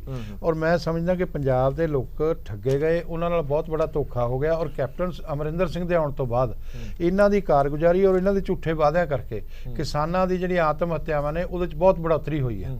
ਮੇਰਾ ਇਹ ਇੱਕ ਗੱਲ ਹੁਣ ਹੋਰ ਨਵੀਂ ਸ਼ੁਰੂ ਹੋ ਗਈ ਹੈ ਕਿ ਵਾਰ-ਵਾਰ ਇਹ ਹਵਾਲਾ ਦਿੰਦੇ ਨੇ ਕਿ ਕੇਂਦਰ ਸਰਕਾਰ ਸਾਡੀ ਬਾਹ ਨਹੀਂ ਫੜਦੀ, ਅਸੀਂ ਕੋਈ ਕਰਜ਼ ਨਹੀਂ ਮੰਗ ਰਹੇ, ਸਾਡਾ ਪੈਸਾ ਹੀ ਨਹੀਂ ਸਾਨੂੰ ਵਾਪਸ ਦਿੰਦੇ। ਮੈਂ ਇਹਦਾ ਜਵਾਬ ਇੱਕ ਅਜਿਹਾ ਮੋਟਾ ਕਰਜ਼ਾ ਚੜਾਇਆ ਪਿਆ, ਉਹਦੀਆਂ ਕਿਸ਼ਤਾਂ ਤੱਕ ਨਹੀਂ ਤੁਸੀਂ ਕਰਦੇ। ਮੈਂ ਇਹਦਾ ਜਵਾਬ ਦੇ ਰਿਹਾ ਤੁਹਾਨੂੰ। ਸਰਦਾਰ ਪ੍ਰਕਾਸ਼ ਸਿੰਘ ਬਾਦਲ 10 ਸਾਲ ਲਗਾਤਾਰ ਮੁੱਖ ਮੰਤਰੀ ਰਹੇ, ਸਰਕਾਰ ਰਹੀ, ਇੱਕ ਵਾਰ ਵੀ ਕਾਂਗਰਸ ਦੀ ਵੀ ਸਰਕਾਰ ਕੇਂਦਰ 'ਚ ਰਹੀ ਉਹਨਾਂ ਦੇ ਸਮੇਂ 'ਚ, ਜੀ। ਔਰ ਉਸ ਤੋਂ ਬਾਅਦ ਐਨਡੀਏ ਦੀ ਵੀ ਆ ਗਈ। ਉਹਨਾਂ ਨੇ ਕਦੇ ਇੱਕ ਵਾਰ ਨਹੀਂ ਕਿਹਾ, ਸਾਰੀਆਂ ਵੈਲਫੇਅਰ ਦੀਆਂ ਸਕੀਮਾਂ ਚਲਾ ਕੇ ਰੱਖੀਆਂ ਔਰ ਵੱਧ ਤੋਂ ਵੱਧ ਲੋਕਾਂ ਨੂੰ ਉਹਨਾਂ ਨੇ ਫਾਇਦੇ ਦਿੱਤੇ, ਔਰ ਅੱਜ ਲੋਕ ਯਾਦ ਕਰਦੇ ਆ ਉਹਨਾਂ ਨੂੰ ਪਿੰਡਾਂ 'ਚ। ਕਿਤੇ ਇਹ ਤਾਂ ਨਹੀਂ ਹੈ ਕਿ ਵਾਅਦਾ ਤੁਸੀਂ ਕੀਤਾ ਆਪੇ ਹੀ ਨਿਭਾਓ, ਹੁਣ ਸਾਡੀ ਕੋਈ ਲੈਣ ਦੇਣ ਨਹੀਂ। ਨਹੀਂ, ਇਹ ਕੁਝ ਨਹੀਂ ਹੈ। ਉਸ ਵੇਲੇ ਉਹਨਾਂ ਨੇ ਕਦੇ ਵੀ ਕੇਂਦਰ ਨੂੰ ਅਕਿਊਜ਼ ਨਹੀਂ ਕੀਤਾ। ਉਹਨਾਂ ਨੇ ਕਿਹਾ ਕਿ ਮੈਂ ਸਰਕਾਰ ਚਲਾ ਰਿਹਾ, ਮੈਂ ਪਰਫਾਰਮ ਕਰਕੇ ਦਿਖਾਉਣਾ, ਮੇਰੀ ਇਹ ਡਿਊਟੀ ਹੈ। ਤਾਂ ਅੱਛਾ ਐਡਮਿਨਿਸਟ੍ਰੇਟਰ ਹੈ ਔਰ ਅੱਛਾ ਜਿਹੜਾ ਸਰਕਾਰ ਹੁੰਦੀ ਆ, ਉਹਦੀਆਂ ਆਪਣੀਆਂ ਕੋਈ ਜ਼ਿੰਮੇਵਾਰੀਆਂ ਹੁੰਦੀਆਂ। ਤਾਂ ਹਰ ਚੀਜ਼ ਲਈ ਜੇ ਇੱਥੇ ਫਲੱਡਸ ਆ ਗਏ, ਇਹਨਾਂ ਦੀ ਵਜ੍ਹਾ ਕਰਕੇ ਆ ਰਹੇ ਆ ਹੁਣ ਹਰਿਆਣੇ ਨੇ ਕੁਛੱਲਿਆ ਡੈਮ ਬਣਾਤਾ, ਤੇ ਇਹ ਵੀ ਤਾਂ ਕੁਛ ਨਾ ਕੁਛ ਝੀਲ ਇਦਾਂ ਦੀ ਕੁਛ ਬਣਾ ਸਕਦੇ ਸੀ, ਕੁਛ ਰੋਕ ਸਕਦੇ ਸੀ ਪਾਣੀ ਨੂੰ। ਖੁਦ ਉਪਰਾਲੇ ਨਹੀਂ ਕਰਦੇ। ਕੇਂਦਰ ਨਾਲ ਗੱਲ ਕਰਾਂਗੇ ਕਿ ਪ੍ਰਨੀਤ ਕੌਰ ਜਿਹੜੇ ਮੈਂਬਰ ਪਾਰਲੀਮੈਂਟ ਨੇ, ਉਹ ਹਰ ਵਾਰ ਇਹ ਦਾਅਵਾ ਕਰਦੇ ਸੀ ਕਿ ਉਹਨਾਂ ਦੇ ਚੋਣ ਮੈਨੀਫੈਸਟੋ ਦੇ ਵਿੱਚ ਹਮੇਸ਼ਾ ਹੀ ਘੱਗਰ ਦਾ ਮੁੱਦਾ ਹੁੰਦਾ ਸੀਗਾ ਕਿ ਮੈਂ ਇਹ ਮੁੱਦਾ ਹੱਲ ਕਰਾਵਾਂਗੀ। ਕਿੰਨੀ ਵਾਰੀ ਮੈਂਬਰ ਪਾਰਲੀਮੈਂਟ ਬਣ ਗਏ ਨੇ, ਘੱਗਰ ਵੀ ਉੱਥੇ ਦਾ ਉੱਥੇ ਤੇ ਪਰਨਾਲਾ ਵੀ ਉੱਥੇ ਦਾ ਉੱਥੇ ਹੈ। ਇਕਬਾਲ ਸਿੰਘ ਜੀ, ਮੈਂ ਤੁਹਾਡੇ ਤੋਂ ਜਾਣਨਾ ਚਾਹੁੰਦਾ, ਜਿਹੜੀ ਗੱਲ ਵਾਰ-ਵਾਰ ਇਹ ਕੀਤੀ ਜਾਂਦੀ ਹੈ ਕਿ ਇਹਦੇ ਪਿੱਛੇ ਸਿਆਸਤ ਹੈ, ਇਹਦੇ ਪਿੱਛੇ ਸਿਆਸਤ ਹੈ, ਉਹ ਸਾਰੀਆਂ ਗੱਲਾਂ ਠੀਕ ਹੈ, ਪਰ ਹੁਣ ਕਿਸਾਨ ਲੱਗਦਾ ਨਹੀਂ ਕਿ ਠੱਗਿਆ ਹੋਇਆ ਮਹਿਸੂਸ ਕਰਦਾ। ਇਸ ਤੋਂ ਪਹਿਲਾਂ ਮੈਂ ਇੱਕ ਤਰਲੋਚਨ ਜੀ ਦਾ ਮੈਂ ਰਿਐਕਸ਼ਨ ਲੈਣਾ, ਫਿਰ ਮੈਂ ਤੁਹਾਡੇ ਕੋਲ ਆਉਣਾ। ਤਰਲੋਚਨ ਜੀ, ਜਦੋਂ ਤੁਹਾਨੂੰ ਪਤਾ ਹੈ ਅਸੀਂ ਡਿਬੇਟਸ ਕਰਦੇ ਸੀ, ਉਦੋਂ ਅਸੀਂ ਕਹਿੰਦੇ ਸੀ ਕਿ ਇੰਨੇ ਵਸੀਲੇ ਹੈ ਹੀ ਨਹੀਂ ਜਿੰਨੇ ਵੱਡੇ ਦਾਅਵੇ ਸਰਕਾਰ ਨੇ ਕਰ ਦਿੱਤੇ ਨੇ ਵੀ ਇਹ ਗੁਬਾਰਾ ਇੱਕ ਨਾ ਇੱਕ ਦਿਨ ਆ ਕੇ ਫਟਣਾ ਹੀ ਫਟਣਾ, ਕਿ ਅਜਿਹਾ ਕੁਝ ਹੈ ਹੀ ਨਹੀਂ ਹੈ ਜੋ ਸਰਕਾਰ ਇਹ ਵਾਅਦਾ ਕਰ ਰਹੀ ਹੈ। ਤੇ ਤੁਹਾਨੂੰ ਨਹੀਂ ਲੱਗਦਾ ਕਿ ਹੁਣ ਘੱਟੋ ਘੱਟ ਵਾਈਟ ਪੇਪਰ ਜਾਰੀ ਕਰ ਦੇਣਾ ਚਾਹੀਦਾ ਹੈ ਕਿ ਸਾਡੇ ਕੋਲ ਆਹ ਵਸੀਲੇ ਨੇ, ਆਹ ਅਸੀਂ ਮਾਫ ਕਰ ਦਿੱਤਾ, ਇਸ ਤੋਂ ਬਾਅਦ ਸਾਡੇ ਹੱਥ ਖੜੇ ਨੇ? ਹਲੇ ਵੀ ਮੰਨਣ ਦੀ ਤਿਆਰੀ ਦੇ ਵਿੱਚ ਸਰਕਾਰ ਨਾ ਨਜ਼ਰ ਆਉਂਦੀ ਹੈ, ਨਾ ਲੀਡਰਾਂ ਦਾ ਵਤੀਰਾ ਨਜ਼ਰ ਆਉਂਦਾ। ਲੋੜ ਹੀ ਨਹੀਂ ਮੰਨਣ ਦੀ। ਵੈਸੇ ਤੇ ਹਰਪ੍ਰੀਤ ਜੀ, ਜਿਹੜੀ ਇਹ ਡਿਸਕਸ਼ਨ ਹੋ ਰਹੀ ਹੈ ਨਾ, ਜਦੋਂ 2017 ਵਿਧਾਨ ਸਭਾ ਦੇ ਇਲੈਕਸ਼ਨ 'ਚ ਵੱਖ-ਵੱਖ ਪਾਰਟੀਆਂ ਦੇ ਲੀਡਰ ਵਾਅਦੇ ਕਰਦੇ ਸੀ, ਤੇ ਉਦੋਂ ਹੀ ਘੱਟੋ ਘੱਟ ਬਤੌਰ ਰਿਪੋਰਟਰ ਮੇਰੇ ਸਮੇਤ ਸਾਰਿਆਂ ਨੂੰ ਲੱਗਦਾ ਸੀ ਵੀ ਇਹ ਝੂਠੇ ਵਾਅਦੇ ਆ। ਤੇ ਇਕਬਾਲ ਉਹਨਾਂ ਦੀ ਪਾਰਟੀ, ਬਰਾੜ ਸਾਹਿਬ ਦੀ ਪਾਰਟੀ, ਗਰੇਵਾਲ ਸਾਹਿਬ ਦੀ ਪਾਰਟੀ ਬੜੇ ਜ਼ੋਰ ਨਾਲ ਲੱਗੇ ਸੀ ਵੀ ਵੋਟਾਂ ਕਿਵੇਂ ਕੈਸ਼ ਕਰੀਏ, ਕਿਹੜਾ ਵਾਅਦਾ ਕਰੀਏ। ਤੇ ਮੈਨੂੰ ਲੱਗਦਾ ਵੀ ਉਸ ਵਾਅਦਿਆਂ ਦੀ ਰੇਸ 'ਚ ਉਦੋਂ ਕੈਪਟਨ ਆਪਣਾ ਕਾਂਗਰਸ ਪਾਰਟੀ ਜਿਹੜੀ ਸੀ ਉਹ ਕਾਮਯਾਬ ਹੋ ਗਈ ਸੀ। ਇੱਕ ਤੇ ਕੈਪਟਨ ਸਾਹਿਬ ਨੇ ਦੋ ਗੱਲਾਂ ਕਹੀਆਂ ਸੀ ਔਰ ਮੈਨੂੰ ਲੱਗਦਾ ਸੀ ਵੀ ਉਹ ਬਹੁਤ ਘਰ ਕਰ ਗਈਆਂ ਸੀ ਪੰਜਾਬ ਦੇ ਲੋਕਾਂ 'ਚ। ਇੱਕ ਤੇ ਇਹ ਵੀ ਸਾਰਾ ਕਰਜ਼ਾ ਮਾਫ ਕਰੂੰਗਾ, ਦੂਜੀ ਗੱਲ ਉਹਨਾਂ ਨੇ ਇਹ ਕਹੀ ਸੀ ਵੀ ਰੱਬ ਕਰੇ ਪਰਮਾਤਮਾ ਦੀ ਮਿਹਰ ਨਾਲ ਜੇ ਮੈਂ ਮੁੱਖ ਮੰਤਰੀ ਦੀ ਕੁਰਸੀ ਤੇ ਬੈਠ ਗਿਆ ਤੇ ਕਿਸੇ ਵੀ ਕਿਸਾਨ ਨੂੰ ਖੁਦਕਸ਼ੀ ਨਹੀਂ ਕਰਨੀ ਪਊਗੀ। ਤੀਸਰੀ ਗੱਲ ਇਹ ਵੀ ਕਹਿਤੇ ਸੀ ਵੀ ਘਰ ਘਰ ਰੁਜ਼ਗਾਰ ਦਊਂਗਾ। ਸੋ ਇਹ ਤੇ ਹਰਪ੍ਰੀਤ ਜੀ ਤੁਸੀਂ ਦੱਸੋ ਕਿਵੇਂ ਸੰਭਵ ਹੈ ਵੀ ਗੋਡੇ ਗੋਡੇ ਕਰਜ਼ੇ 'ਚ ਡੁੱਬੀ ਜਿਹੜੀ ਸਰਕਾਰ ਹੈ, ਸਟੇਟ ਹੈ, ਉਹ ਸਾਰੇ ਕਿਸਾਨਾਂ ਦਾ ਕਰਜ਼ਾ ਕਿਵੇਂ ਮੁਆਫ ਕਰ ਦੂਗੀ? ਜਿਵੇਂ ਆ ਕਿਸਾਨ ਆਗੂ ਇਹਨਾਂ ਨੇ ਗੱਲ ਕੀਤੀ ਹੈ, ਹੋਇਆ ਉਹਦੇ ਉਲਟ ਹੈ। ਲੋਕਾਂ ਨੇ ਕਿਹਾ ਵੀ ਕਰਜ਼ਾ ਤਾਂ ਮਾਫ ਹੋ ਹੀ ਜਾਣਾ, ਕਿਸਾਨਾਂ ਨੇ ਕਿਹਾ ਜਿਹੜਾ ਦੇਣ ਦੇ ਮਾੜਾ ਮੋਟਾ ਸਮਰੱਥ ਜੀ ਉਹ ਕਵੇ ਮੈਂ ਕਿਉਂ ਦੇਵਾਂ। ਜਦੋਂ ਅਸੀਂ ਕੈਪਟਨ ਸਾਹਿਬ ਨੂੰ ਵੋਟ ਹੀ ਪਾ ਦਿੱਤੀ ਹੈ, ਇਸ ਬਣਾ ਦੇ ਪਾਈ ਹੈ ਵੀ ਕਰਜ਼ਾ ਮਾਫ ਹੋ ਜਾਣਾ, ਇਹਨਾਂ ਨੇ ਮੁੱਖ ਮੰਤਰੀ ਬਣ ਜਾਣਾ, ਕਰਜ਼ਾ ਦੇਣ ਦੀ ਲੋੜ ਨਹੀਂ। ਸੋ ਇਹ ਸਾਰਾ ਕੁਝ ਉਲਟ ਪੁਲਟ ਹੋ ਗਿਆ। ਦੂਸਰੀ ਗੱਲ ਇਹ ਪ੍ਰਤੱਖ ਹੈ, ਮਤਲਬ ਇਹਦੇ 'ਚ ਕੋਈ ਦੋ ਰਾਏ ਨਹੀਂ ਗੀ ਵੀ ਕਿਤੇ ਕਾਂਗਰਸ ਪਾਰਟੀ ਨੂੰ 2017 'ਚ ਪਤਾ ਨਹੀਂ ਸੀ ਵੀ ਪੰਜਾਬ ਦਾ ਸਰਮਾਇਆ ਕਿੰਨਾ, ਖਜ਼ਾਨਾ ਕਿੰਨਾ ਕਿਸਾਨਾਂ ਨੂੰ ਮਾਫ ਕਰ ਸਕਦੇ, ਨਹੀਂ ਕਰ ਸਕਦੇ, ਕਿਉਂਕਿ ਮਨਪ੍ਰੀਤ ਬਾਦਲ ਜੀ ਬਹੁਤ ਵਧੀਆ ਕੀ ਕਹਿੰਦੇ ਹੁੰਦੇ ਆ, ਇਹ ਆਰਥਿਕ ਮਾਹਰ ਵੀ ਨੇ ਔਰ ਖਜ਼ਾਨਾ ਮੰਤਰੀ ਰਹੇ ਨੇ ਬਰਾੜ ਸਾਹਿਬ ਦੀ ਪਾਰਟੀ ਦੇ ਸਰਕਾਰ ਵੇਲੇ। ਸੋ ਇਸ ਕਰਕੇ ਕਿਤੇ ਓਲਾ ਨਹੀਂ ਸੀ। ਦੂਸਰੀ ਗੱਲ ਇਹਦੇ 'ਚ ਸ਼ਾਇਦ ਡਾਕਟਰ ਮਨਮੋਹਨ ਸਿੰਘ ਉਹਨਾਂ ਦੀ ਵੀ ਇਹਨਾਂ ਨੇ ਸਲਾਹ ਲਈ ਸੀ ਵੀ ਕੀ ਕੁਛ ਕਰੀਏ। ਸੋ ਰੱਜ ਕੇ ਝੂਠ ਬੋਲਿਆ। ਇਹ ਵੀ ਉਹਨਾਂ ਨੇ, ਕਾਂਗਰਸ ਨੇ ਥੋੜਾ ਜ਼ਿਆਦਾ ਬੋਲਤਾ ਤੇ ਇਹ ਪਾਰਟੀਆਂ ਪਿੱਛੇ ਰਹਿ ਗਈਆਂ, ਸ਼ਾਇਦ ਬੋਲਣ 'ਚ ਆ ਗਿਆ। ਸੋ ਇਹ ਕਰਜ਼ਾ ਕੁਰਜ਼ਾ ਤੇ ਮੁਆਫ ਹੋਣਾ ਨਹੀਂ। ਮੈਂ ਇੱਕ ਗੱਲ ਜ਼ਰੂਰ ਕਹੂੰਗਾ, ਹਾਲੇ ਤੇ ਤੁਸੀਂ ਕਿਸਾਨਾਂ ਦੀ ਪਟਾਰੀ ਖੋਲ੍ਹਦੀ, ਕੱਲ ਨੂੰ ਫੇਰ ਸਾਨੂੰ ਬੁਲਾਉਣੀ ਦੂਜੀ ਖੋਲ੍ਹਣ ਲਈ। ਤੁਸੀਂ ਦੇਖੋ ਇਹ ਤੇ ਕਰਜ਼ਾ ਮੁਆਫੀ ਦੀ ਗੱਲ ਹੈ ਹਰਪ੍ਰੀਤ ਜੀ। ਪੰਜਾਬ ਦੇ 7 ਲੱਖ ਦੇ ਕਰੀਬ ਮੁਲਾਜ਼ਮਾਂ ਤੇ ਪੈਨਸ਼ਨਰਾਂ ਦਾ 15% ਡੀਏ, 15% ਡੀਏ ਨਹੀਂ ਦਿੱਤਾ। ਔਰ ਨਾਲ ਦੀ ਨਾਲ ਜਿਹੜੇ ਠੇਕੇ ਤੇ, ਜਿਹੜੇ ਪਿਛਲੀ ਸਰਕਾਰ ਵੇਲੇ ਵੀ ਵਿੱਤੀ ਤੌਰ ਤੇ ਬੁਰੀ ਤਰ੍ਹਾਂ ਉਹਨਾਂ ਦਾ ਸ਼ੋਸ਼ਣ ਹੋ ਰਿਹਾ ਸੀ, ਅੱਜ ਵੀ ਉਹ ਠੇਕੇ ਤੇ ਹੀ ਨੇ, ਅੱਜ ਵੀ ਉਹਨਾਂ ਨੂੰ ਪੂਰੀ ਤਨਖਾਹ ਦਾ 1/3 ਮਿਲ ਰਿਹਾ ਹੈ। ਔਰ ਪਿਛਲੀ ਸਰਕਾਰ ਵਾਂਗ ਹੀ ਅੱਜ ਵੀ ਜਿਹੜੇ ਬੰਦੇ ਨਵੇਂ ਭਰਤੀ ਕੀਤੇ ਜਾਂਦੇ ਨੇ 3 ਸਾਲ ਉਹਨਾਂ ਨੂੰ 1/3 ਤਨਖਾਹ ਦਿੱਤੀ ਜਾਂਦੀ ਹੈ। ਸੋ ਇਹ ਜਿਹੜਾ ਝੂਠੇ ਵਾਅਦੇ ਕੀਤੇ ਸੀ, ਦੇਖੋ ਹੁਣ ਫੁੱਟ ਕੇ ਬਾਹਰ ਆਉਣਾ ਹੀ ਹੈ। ਜਦ ਜਿਉਂ ਜੇ ਆਉਣਗੇ, ਅੱਜ ਕਿਸਾਨਾਂ ਦੇ ਕੱਲ ਮੁਲਾਜ਼ਮਾਂ ਦੇ ਆਉਣਗੇ, ਇਸੇ ਤਰ੍ਹਾਂ ਬੇਰੁਜ਼ਗਾਰਾਂ ਦੇ ਆਉਣਗੇ। ਸੋ ਇਹ ਆਧਾਰ ਹੀ ਜਿਹੜਾ ਸੀ ਨਾ, ਵੋਟ ਕੈਸ਼ ਕਰਨ ਦਾ ਆਧਾਰ ਸੀ, ਜਿਹੜੇ ਮੈਨੀਫੈਸਟੋ ਸੀ ਕਾਂਗਰਸ ਦਾ। ਸੋ ਉਹ ਵੋਟ ਕੈਸ਼ ਤੇ ਹੋ ਗਿਆ, ਪਰ ਦੇਣਾ ਕਿਵੇਂ ਉਹ ਪੋਸੀਬਲ ਹੀ ਨਹੀਂ। ਜਿੰਨਾ ਖਜ਼ਾਨੇ 'ਚ ਹੋਊਗਾ ਉਨਾ ਹੀ ਦੇਣਗੇ ਨਾ ਜੀ। ਇੱਕ ਗੱਲ ਹੁੰਦੀ ਹੈ ਨਾ ਕਿ ਇੱਕ ਪ੍ਰਕਿਰਿਆ ਚੱਲ ਰਹੀ ਹੈ। ਜਦੋਂ ਵੀ ਕਿਸੇ ਕਾਂਗਰਸ ਦੇ ਬੁਲਾਰੇ ਨੂੰ ਜਾਂ ਮੰਤਰੀ ਨੂੰ ਪੁੱਛਿਆ ਜਾਂਦਾ ਸੀ, ਉਹ ਕਹਿੰਦਾ ਸੀ ਇਹ ਪ੍ਰਕਿਰਿਆ ਚੱਲ ਰਹੀ ਹੈ, ਇਸ ਪ੍ਰਕਿਰਿਆ ਦੇ ਵਿੱਚ ਅਸੀਂ ਸਾਰੇ ਕਿਸਾਨਾਂ ਨੂੰ ਲਵਾਂਗੇ, ਕਰਜ਼ੇ ਮਾਫ ਕਰਾਂਗੇ।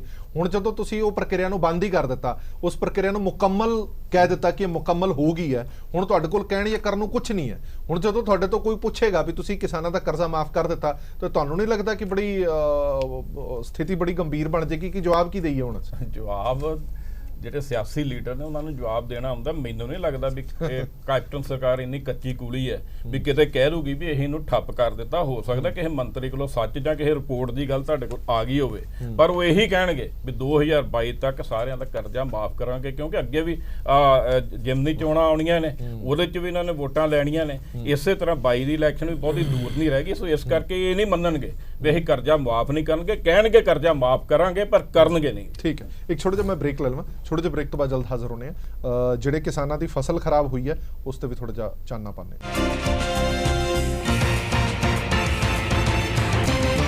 ਬ੍ਰੇਕ ਤੋਂ ਬਾਅਦ ਦਰਸ਼ਕਾਂ ਦਾ ਇੱਕ ਵਾਰ ਫਿਰ ਤੋਂ ਸਵਾਗਤ ਹੈ। ਸਾਡੀ ਵਿਚਾਰ ਚਰਚਾ ਜਾਰੀ ਹੈ। ਕਰਜ਼ਾ ਕੁਰਕੀ ਖਤਮ, ਫਸਲ ਦੀ ਪੂਰੀ ਰਕਮ, ਇਹ ਦਾਅਵਾ ਤੇ ਵਾਅਦਾ ਕੀਤਾ ਸੀਗਾ ਕਾਂਗਰਸ ਪਾਰਟੀ ਨੇ ਸੱਤਾ ਦੇ ਵਿੱਚ ਆਉਣ ਤੋਂ ਪਹਿਲਾਂ। ਪਹਿਲੇ ਸੈਗਮੈਂਟ ਦੇ ਵਿੱਚ ਤੁਹਾਨੂੰ ਅਸੀਂ ਕਰਜ਼ੇ ਦੀ ਗੱਲ ਦੱਸ ਦਿੱਤੀ ਹੈ ਕਿ ਕਰਜ਼ੇ ਦੀ ਕੀ ਸਥਿਤੀ ਹੈਗੀ ਹੈ ਔਰ ਕੀ ਬਣਾ ਕੇ ਦਿਖਾਈ ਜਾ ਰਹੀ ਹੈ। ਦੂਜੀ ਗੱਲ, ਹੁਣ ਮੌਸਮ ਖਰਾਬ ਹੋ ਚੁੱਕਾ ਹੈ, ਸਰਕਾਰ ਇਹ ਦਾਅਵਾ ਕਰ ਰਹੀ ਹੈ ਕਿ ਜਿੰਨੇ ਵੀ ਕਿਸਾਨਾਂ ਦੀ ਫਸਲ ਖਰਾਬ ਹੋਈ ਹੈ ਅਸੀਂ ਗਿਰਦਾਵਰੀ ਕਰਾ ਕੇ ਉਹਦੀ ਪੂਰੀ ਮੁਆਵਜ਼ਾ ਦਿੱਤਾ ਜਾਏਗਾ ਔਰ ਕਿਸੇ ਵੀ ਕਿਸਾਨ ਨੂੰ ਕੋਈ ਨੁਕਸਾਨ ਨਹੀਂ ਹੋਵੇਗਾ। ਇੱਕ ਯਥਾਰਥ ਰਿਪੋਰਟ ਤੁਹਾਨੂੰ ਦਿਖਾਣੇ ਆ ਕਿ ਗਰਾਊਂਡ ਲੈਵਲ ਤੇ ਸੱਚਾਈ ਹੈ ਕੀ ਹੈ। ਉਸ ਤੋਂ ਬਾਅਦ ਚਰਚਾ ਅੱਗੇ ਤੋਰਦੇ ਹਾਂ।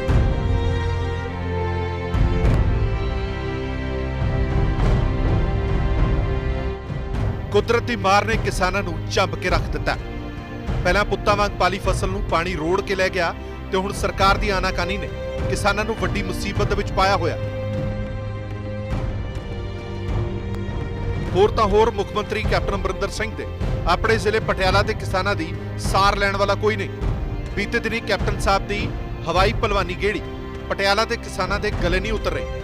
ਬੁਰੇ ਹਾਲਾਤਾਂ ਦੇ ਵਿੱਚੋਂ ਗੁਜ਼ਰ ਰਹੇ ਕਿਸਾਨ ਜਿੱਥੇ ਕੁਦਰਤ ਦੀ ਮਾਰ ਤੋਂ ਤੰਗ ਨੇ, ਉੱਥੇ ਸਰਕਾਰ ਵੱਲੋਂ ਕੋਈ ਵਿਸ਼ੇਸ਼ ਗਿਰਦਾਵਰੀ ਨਾ ਕੀਤੇ ਜਾਣ ਤੋਂ ਵੀ ਨਿਰਾਸ਼ ਨੇ।